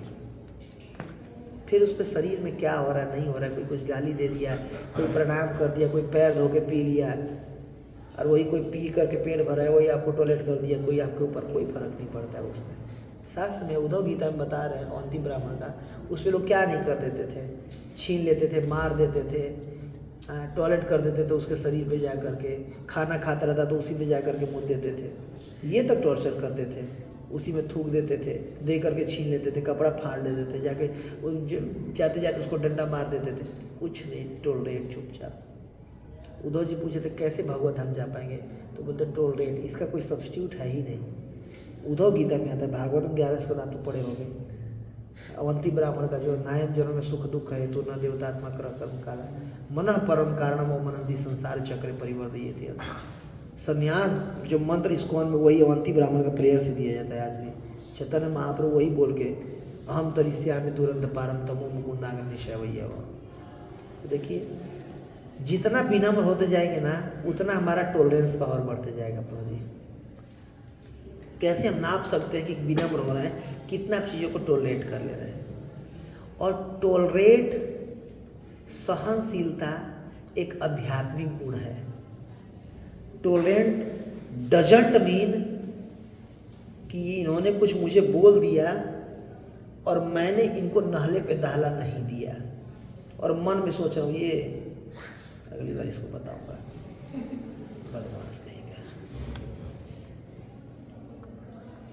समझता क्या अपने आपको? भले मैं बोल नहीं रहा हूँ, अंदर अंदर से कूड़ रहा हूँ, इसको टॉलरेंस नहीं कहेंगे।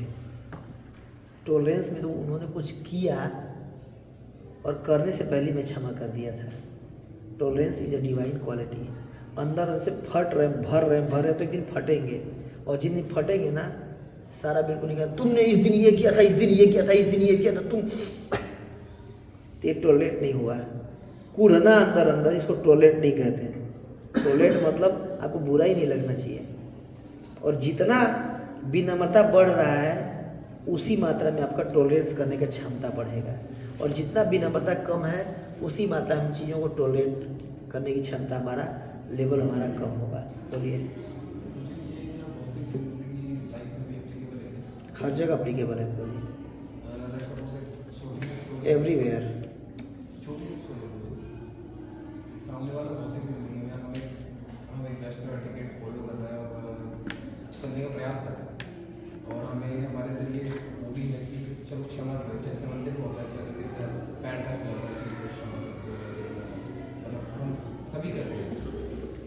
सामने वाला भौतिक जिंदगी गया और वो गलती करे जा रहा है, गलती नहीं मान रहा, ऑब्स्टिनेट है, उसके लिए हमने तो विनम्रता का मतलब ये नहीं होना है कि कोई आपको कुछ भी कर दे। आप बात करिए स्पष्ट रूप से और राइट सिस्टम में जाइए। मंदिर में भी ऐसे होता है। मंदिर में भी ऐसा नहीं होता कि विनम्रता का नाम पर ये हो गया कि कोई कुछ भी कर ले विनम्रता विनम्रता विनम्रता, ऐसा नहीं होता।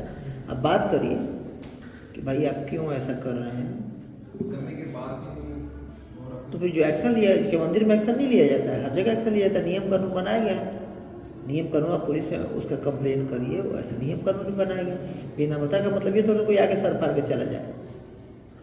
आप बात कर सकते हैं भाई क्यों कर रहे हो ऐसा, ईर्ष्या द्वेष मन में नहीं रखना है, बात करना है और मतलब एक ऐसा टिटफुली मतलब डील करना है। विनम्रता का मतलब ये नहीं हो कुछ भी होता रहा है कि नहीं पार्थ प्रभु।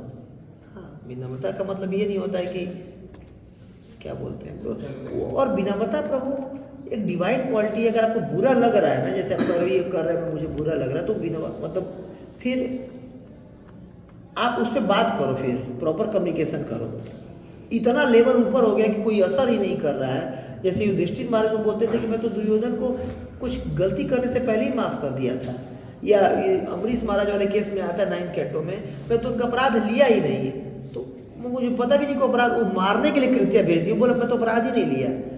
ये इसको विनम्रता कहते हैं, इसको टॉलरेंस कहते हैं। बट नहीं है तो अंदर से कूड़ना नहीं है, बात करना है।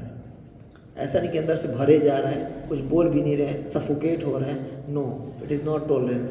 जबरदस्ती मत करिए, आप बात करिए, प्रॉपर कम्युनिकेट करिए। मुझे कभी बात करने पे ना सामने वाले से इंसान ऐसा आता है कि आपकी सोच है इतना गलत रास्ते में, इसकी सोच सही करो। बातचीत कर सकते हैं, कोई दिक्कत नहीं। थर्ड पार्टी को आप में आपके और उनके बीच में कोई थर्ड पार्टी भी तो ऊपर होंगे ना, उनसे बात करिए, उनके बीच में मध्यनजर करते हुए करिए कि देखिए भाई मेरा ये मत है, इनका ये मत है, आप बताइए क्या सही है। ऊपर वाला जिनकी दोनों सुनते हो उनको बीच में ला करके करिए। जैसे मंदिर में भी होता है, हर जगह होता है, बाहर भी आप दोनों कोई कॉमन बोल रहे हैं। मंदिर में टेम्पल प्रेसिडेंट उससे नहीं हो रहा, उससे ऊपर जाइए, उससे नहीं तो उसके ऊपर जाइए। तो हर जगह हायरार्की सिस्टम बनाया गया, मैनेजमेंट सिस्टम बनाया गया। अब बिल्कुल आप परमहंस हैं तो उस व्यक्ति पे कोई असर ही नहीं होता। उस व्यक्ति को मतलब हम डिक्लाइन नहीं कर सकते, मतलब उससे मतलब हाँ ऐसा ही कर सकते हैं। एक डिस्टेंस सेफुली डिस्टेंस में रिस्पेक्टफुल डिस्टेंस बना लीजिए। तो सामने वाला बोला है ठीक है, हाँ रिस्पेक्टफुल डिस्टेंस बना लीजिए। कई लोग कई डिस्टेंस बना के रखते हैं। जोरी नहीं कि आपके सराउंडिंग में 50 लोग तो 50 से आपका गुड़ दोस्ती हो जाएगा, ऐसा नहीं है, कहीं भी नहीं होता है। बट इसका मतलब ये नहीं कि किसी से अब जिससे दोस्ती नहीं उसे ईर्ष्या हो रहा है, अपराध है ये।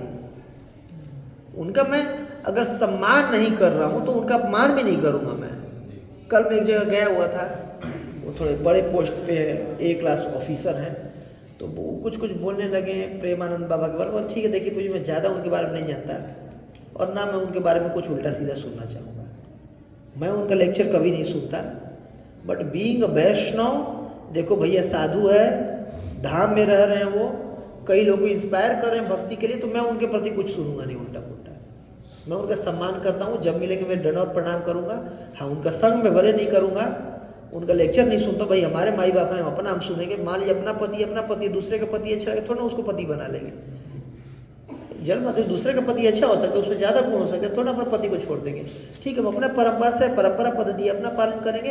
हाँ, सम्मान उनका जरूर करेंगे, हम कोई अपराध नहीं करेंगे। क्यों हम उनके प्रति ये ऐसा करता है, जो करता है भैया उसका और ठाकुर जी के बीच में मैं कौन चौधरी बनने वाला होता हूँ? मुझे क्या पता उस भक्ति के आध्यात्मिक लेवल क्या है, क्या पता मुझे। मैं भगवान ने राधा रानी ने सच में कृपा कर दिया हो, या मैं भी कुछ ना ही हो, तो मैं अगर ना भी हो तो भी उसके प्रति अपराध क्यों करूँ मैं? भाई मेरा अपना परिवार है, मैं अपना वो पालन कर रहा हूँ, मैं अपने से संतुष्ट हूँ। ठीक है, वो अपना कर रहे हैं, अपना करें, प्रणाम, मैं दूर से हरे कृष्णा। अब बीइंग अ सन्यासी मिलेंगे तो कोई मायावादी सन्यासी में मिलते तो उनको प्रणाम करना चाहिए। आश्रम में तो हमसे ऊपर है ना व्यक्ति। इसका मतलब ये नहीं कि हृदय जाके शेयर करिए, उनके सुनने बैठ जाइए, बट बीइंग आश्रम वी शुड रिस्पेक्ट, बिल्कुल वी शुड रिस्पेक्ट एवरीवन। आदर की बात पढ़िए जरा। ऐसी कठिन परिस्थितियों में हम वैष्णवों को मन में भी प्रणाम अर्पित कर सकते हैं। योग्य परिस्थिति होने पर पूर्ण दंडवत अर्पित करें।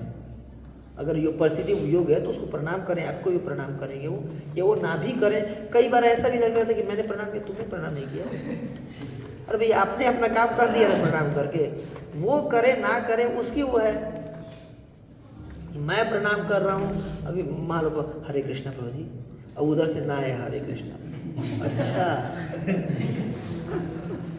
हरे कृष्णा भी नहीं बोल रहे हैं, सुने नहीं थे, विनम्रता होना चाहिए। अकड़ आ रही है, वैष्णव कहेंगे। तो ऐसा नहीं होना चाहिए। आपने प्रणाम किया तो आपको उनको प्रणाम करने का फल मिलेगा, उन्होंने किया तो उनको भी आपको प्रणाम करने का फल मिलेगा, उन्होंने नहीं किया तो आपको तो फल मिल गया ना। आपका क्या जा रहा है? आपका तो जो सेव संतरा फल मिलना था वो तो मिल गया आपको, बस आप में खुश रहिए। हाँ, अरुण को बोलिए। इसे हमें ह्यूमैनिटी पे बात करें, ठीक है? तो आपने बोला कि टॉलरेंस नेचुरल इनसाइड होना चाहिए, इंटरनल होना चाहिए, कि सामने वाला दुर्योधन पहले माफ कर दिया युधिष्ठिर जी ने, तो एक नेचुरल की ह्यूमैनिटी है। मेरा पॉइंट क्या है कि मेरी लाइफ में मैंने ऐसा एक्सपीरियंस कराया है, मैं आपसे ये पूछ रहा हूँ कि आपने भी ऐसा कुछ एक्सपीरियंस किया है कि हम कुछ लोगों के साथ टॉलरेंस हमारी नेचुरल है, लेकिन जब दूसरे लोग आते हैं, मन वही है, इंसान वही है, नॉलेज वही है, इन्फॉर्मेशन वही है, लेकिन जब बात दूसरे आदमी पे आती है तो उसके साथ टॉलरेंस नहीं होती, उसके साथ आर्ग्यूमेंट होता है। लेकिन जो सिनेरियो बी वाले लोग हैं उसमें टॉलरेंस नेचुरल है। अहम ममेदी के भावना के चलते वाला हो जाता है ना कि हम इससे मैत्री, वही अहम ममेदी के भावना के चलते। देखिए हमारे लेवल पे होगा ही होगा, हमारे लेवल पे ऐसा नहीं होगा सब कुछ हम टॉलरेट कर लेंगे। वो युधिष्ठिर टॉलरेट कर लेते थे, भीम को लगता था जब मिले उसको चबा जाओ। वही वैष्णव थे, वो भी कृष्ण के बहुत प्रिय थे और चबाने के लिए रेडी रहते थे वो। तो हर व्यक्ति का एक लेवल नहीं, इसका मतलब थोड़ा कि भीम वैष्णव नहीं है, तो उसके प्रति है उसके मन में, तो इसका पैर तोड़ूंगा, छाती फाड़ूंगा, जो उन्हें किया था, ठीक है। तो इसका मतलब ये अहम ममेदी की भावना के चलते मुझे हमारे लेवल पे रहेगा ही रहेगा। अभी हम परमहंस वाला अपने आप से एक्सपेक्टेशन नहीं कर सकते हैं। हाँ ठीक है, हम अभी अनर्थ निवृत्ति के लेवल पे हैं। ये देखिए आप वैष्णव एटिकेट कई सी चीज़ें जब जान जाएंगे तो इसका मतलब ये नहीं होगा कि कल से आप पालन भी करने लग जाएंगे। ऐसा नहीं होगा कि आप अगर जान गए हैं तो कल से उसी को हूबहू पालन करने ही लगेंगे, ऐसा नहीं होगा। बट एटलीस्ट पता होना चाहिए कि दिल्ली कितनी दूर है या किस दिशा में हमें जाना है।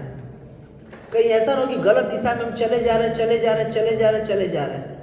तो अगर मतलब जितना लंबा दूरी जाएंगे उतना दूरी पीछे लौट के आना पड़ेगा। 12 बज गया ना। तो जितना दूरी हम आगे चले जाएंगे उतना दूरी पीछे लौट के आना पड़ेगा। इसीलिए एटलीस्ट पता होना चाहिए कि हम किस डायरेक्शन में जा रहे हैं, किधर जाना है। असत पाथ पे ना चले। भले मैं अभी नहीं चल पा रहा हूँ, कोई दिक्कत नहीं है, जानकारी रहेगा, प्रयास करते रहूँगा, एक दिन भले इसी रास्ते पे जाऊँगा, सही रास्ते पे भले धीरे जाऊँगा। समझ गए ना? ये जो भी कोर्स पर एक आइडियल सिचुएशन बता दिया जा रहा है। कुछ को तो हम तुरंत पालन कर सकते हैं और कुछ ऐसे क्वालिटीज़ होंगे जो कि हम तुरंत पालन नहीं कर सकते हैं। अभी हमारा ये लेवल नहीं है तो ठीक है, बट पता होना चाहिए कि पालन इसको करना है, ये सत्य ये असत्य है, मालूम तो एटलीस्ट जानकारी के लेवल पे तो हो जाएगा ना। 2-4 साल बाद फिर से दोबारा ये कोर्स होगा तो देखेंगे कि पहले से जो मेरा पहले लेवल था और जो अभी लेवल है बहुत अंतर है। देखेंगे हम लोग, देखिए शुरू में जब आए थे और अभी 1-2 साल के प्रैक्टिस के बाद हमारे लेवल में अंतर है कि नहीं? तो 4-5 साल में और अंतर आएगा, 10 साल बाद और अंतर आएगा, बट एक पॉजिटिव अंतर आना चाहिए जब। और तो कब आएगा? जब पता रहेगा कि क्या। नहीं तो कई बार ना कई साल लोग सेम गलती करते ही रहते हैं और वो जेन्युइन है, वो सही करना चाहते हैं, बट क्योंकि मालूम ही नहीं है इसलिए गलती कर रहे हैं। जैसे मैं कई पुराने लोगों को परिक्रमा करते हुए देखा हूँ, ऑल्टर बंद होने पर भी। और क्या वो गलत करेंगे? वो अपने तरीके से करेंगे। देखो मैं भगवान की सेवा के लिए परिक्रमा कर रहा हूँ। परिक्रमा 9 भक्ति का एक अंग है, 5 सेवनम में आता है। 64 भक्ति के अंगों में से रूप गोस्वामी ने स्पष्ट बताया है। तो मैं भक्ति कर रहा हूँ, लेकिन अब देखिए भक्ति नहीं कर रहे हैं। करना तो चाह रहे हैं ना, ज्ञान की कमी के चलते। तो एटलीस्ट ये चीज़ें जो ग्रॉस लेवल की जो है पता चल जाए, तुरंत उतार लेंगे। कुछ सटल चीज़ें धीरे धीरे आचरण में आएगी, साल भर 2 साल, कई को करने में तो जीवन भी लग जाएगा, आगे कई ऐसे गुण आएंगे, बट कोई दिक्कत नहीं। पता होना चाहिए कि हम किस गली जा रहे हैं। ऐसा नहीं अपना कोई ठिकाना नहीं, ठिकाना यही ठिकाना यही जाना है। ऐसे चलते रहेंगे, गलत जितना जाएंगे उतना दूर पीछे वाला। और एक बार गलत आदत लग गई, पहले उसको भुलाइए, फिर सही सीखिए। ऐसे हो रहा है कि मृदंग बजाने वाला है, एक से लिया 1000 रुपये, दूसरे से बोला 5000 रुपये, और इसको तो थोड़ा बहुत आता भी, इसे 5000 क्यों चार्ज कर रहे हो? और इसको गलत आता है जो भी आता है। पहले पुराना वाला भुलवाऊंगा, उसमें मेरा ज़्यादा मेहनत लगेगा, फिर नया सिखाऊंगा। और ये बिल्कुल कोरा कागज है, इसको जो प्रैक्टिस करके सिखाऊंगा वो सीख जाएगा। इसलिए इसका 1000 रुपये, और जिनको थोड़ा बहुत आता है उसको 5000 रुपये है। तो ऐसे कई साल से लोग गलत प्रैक्टिस कर रहे थे, तो उनका 5000 रुपये चार्ज लग जाएगा प्रभु जी। ठीक है, तो हम वैष्णव आदर तक, फिर मंदिर में प्रणाम से अगला बार हम करेंगे। ठीक है, अगले में थोड़ा तेज करेंगे, बट हाँ ऐसे डिस्कशन करते हुए चलेंगे ताकि सारा कॉन्सेप्ट क्लियर हो जाए। और अगली बार प्रयास करेंगे कि टाइम से चालू करें। इस बार ऑनलाइन के चक्कर में आधा घंटा लेट हो गया। टाइम से चालू करेंगे, बट कुछ बीच में स्किट भी होगा, ड्रामा वगैरह भी, तो आप लोग उसको तैयार रहिएगा।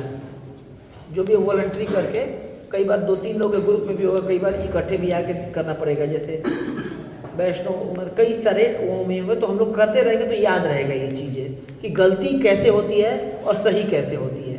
जैसे कई तरह का गलती प्रणाम होता है, और उनको आके बताएंगे गलती प्रणाम कैसे होता है। गलती पंचांग या अष्टांग प्रणाम कैसे करते हैं, आके बताओ 2-4 सैंपल।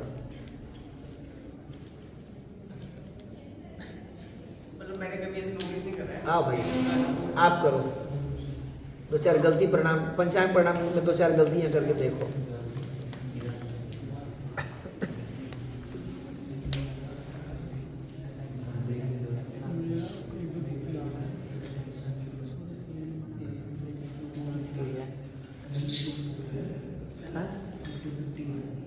हाँ ये देखिए गलती है तरीका। और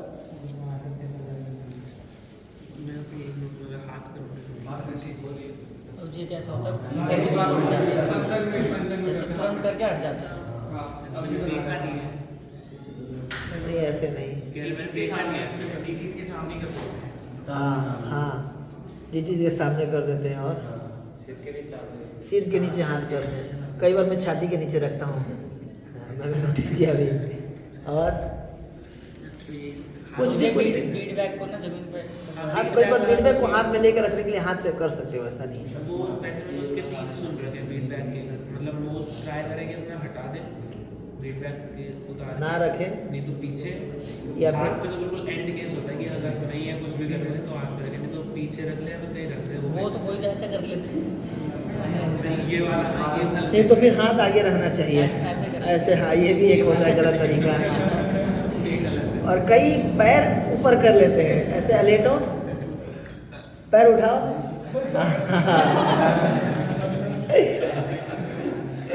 कईयों के पैर हवा में रहते हैं, पैर का कोई ऐसा ऐसे या ऐसे दोनों कर सकते हैं दोनों। और कईयों का सर हवा में रहता है प्रभु जी पीछे वाले जो पैर होते हैं वो जोड़ के रखने चाहिए, उनमें क्या रखना चाहिए? दोनों रख सकते हैं, जमीन से टच होना चाहिए, है ना। हवा में रखें मतलब हवा में नहीं होना चाहिए, गैप भी रख सकते हैं, गैप नहीं भी रख सकते हैं, ऐसे दोनों चल सकता है। तो कई गलत भी होते हैं प्रणाम, बट ये सही प्रणाम भी, एक आदमी सही प्रणाम और गलत प्रणाम का फोटो भी भेज तो दो। जी अगर जैसे पता नहीं किसी को प्रणाम वो गलत हो रहा है तो वो तो अपराध में आ जाएगा। देखिए ऐसा नहीं होगा, बट सही करें ना। नहीं, जैसे कोई और कर रहा है उसे बता सकते हैं। हाँ हाँ बता सकते हैं। देखिए अब ये सीखेंगे, इसका मतलब ये नहीं प्रभु जी कि आपकी उंगली ऐसे ही रहे और बस सबको स्कैनिंग करते हुए चले, नहीं ऐसा नहीं होना चाहिए कदापि। हम जो भी प्रैक्टिस कर रहे हैं अपने लिए कर रहे हैं, याद रखिएगा मन में भी नहीं आना चाहिए अपराध। किसको बोलना कुछ, अगर कोई गलती कर रहा है आपके इन्फ्लुएंस में है, अगर आपके अंडर में आपकी बात सुनता है, आप उसको बता दीजिए कि सही क्या है। नहीं सुनता है, कोई सीनियर है, कोई गड़बड़ कर रहा है, भाई उसका और कृष्ण का मामला है, हमें पुलिस वाला नहीं बनना, हमें चौधरी नहीं बनना है, साफ बात। कोई गड़बड़ कर रहा है, अगर आपकी सुनता है, आपका साथ वाला ही आपसे जूनियर है तो बता सकते हैं, नहीं माने उसकी इच्छा। बट अगर सबको हम पॉइंट करते अगर घूमेंगे ना तो हमसे अपराध होने लगेगा, ये सीख करके भी गड़बड़ हो जाएगा। ठीक है, इसका ध्यान रखना पूरी, क्योंकि जानेंगे तो ये होने लगता है, अपने को हम समझने लगते हैं कि देखो मुझे जानकारी, अपराध अपराध अभी भी अपराध कर रहे हैं, भाई वो कृष्ण का मामला है, हम ना करें बीच में। ठीक है, ठीक है, आज के लिए भी इतना ही करते हैं। तो अटेंडेंस हो गया सबका, सबने अटेंडेंस लिख दिया एवरीवन? नहीं आप कुछ बोल नहीं रहे। अटेंडेंस बिल्कुल प्रो जी ऊपर से ऑफिशियली आया है 75% अटेंडेंस, और 65% जिनके मार्क्स आए उन्हीं को सर्टिफिकेट मिलेगा। जो एग्जाम होगा उसमें टिक वाला होगा या लिखना होगा? दोनों होगा। टिक वाला हाँ, कुछ डिवोटी ने रजिस्ट्रेशन नहीं किया, पर सब लोग रजिस्ट्रेशन करें, क्योंकि नाम उनको आगे देना होता होगा। तो अभी सब लोग रजिस्ट्रेशन जरूर करके जाएं, इसका कोई ऑप्शन नहीं है। फॉर्म तो फिल कर दे, फॉर्म फिल कर दिया था। हाँ तो लक्ष्मी इनको दीजिए। देखिए प्रभु जी, हरे कृष्णा, लक्ष्मी मुझे उनको 300 रुपये जमा करना है, तो जो भी भक्त 500 दिए हैं उनको 200 रुपये लौटा देंगे, उनको सबको 300 देना है। ठीक है ना? हाँ जी, तो सब लोग अभी रजिस्ट्रेशन करवा देंगे सारा सेटअप। हाँ नहीं है तो, ताकि हाँ लैपटॉप हटा, ताकि प्रभु जी साल को नाम दिया जा सके। जो अचानक से मैं किसी नया व्यक्ति का नाम नहीं दे सकता तो उसके नाम पे सर्टिफिकेट नहीं आएगा।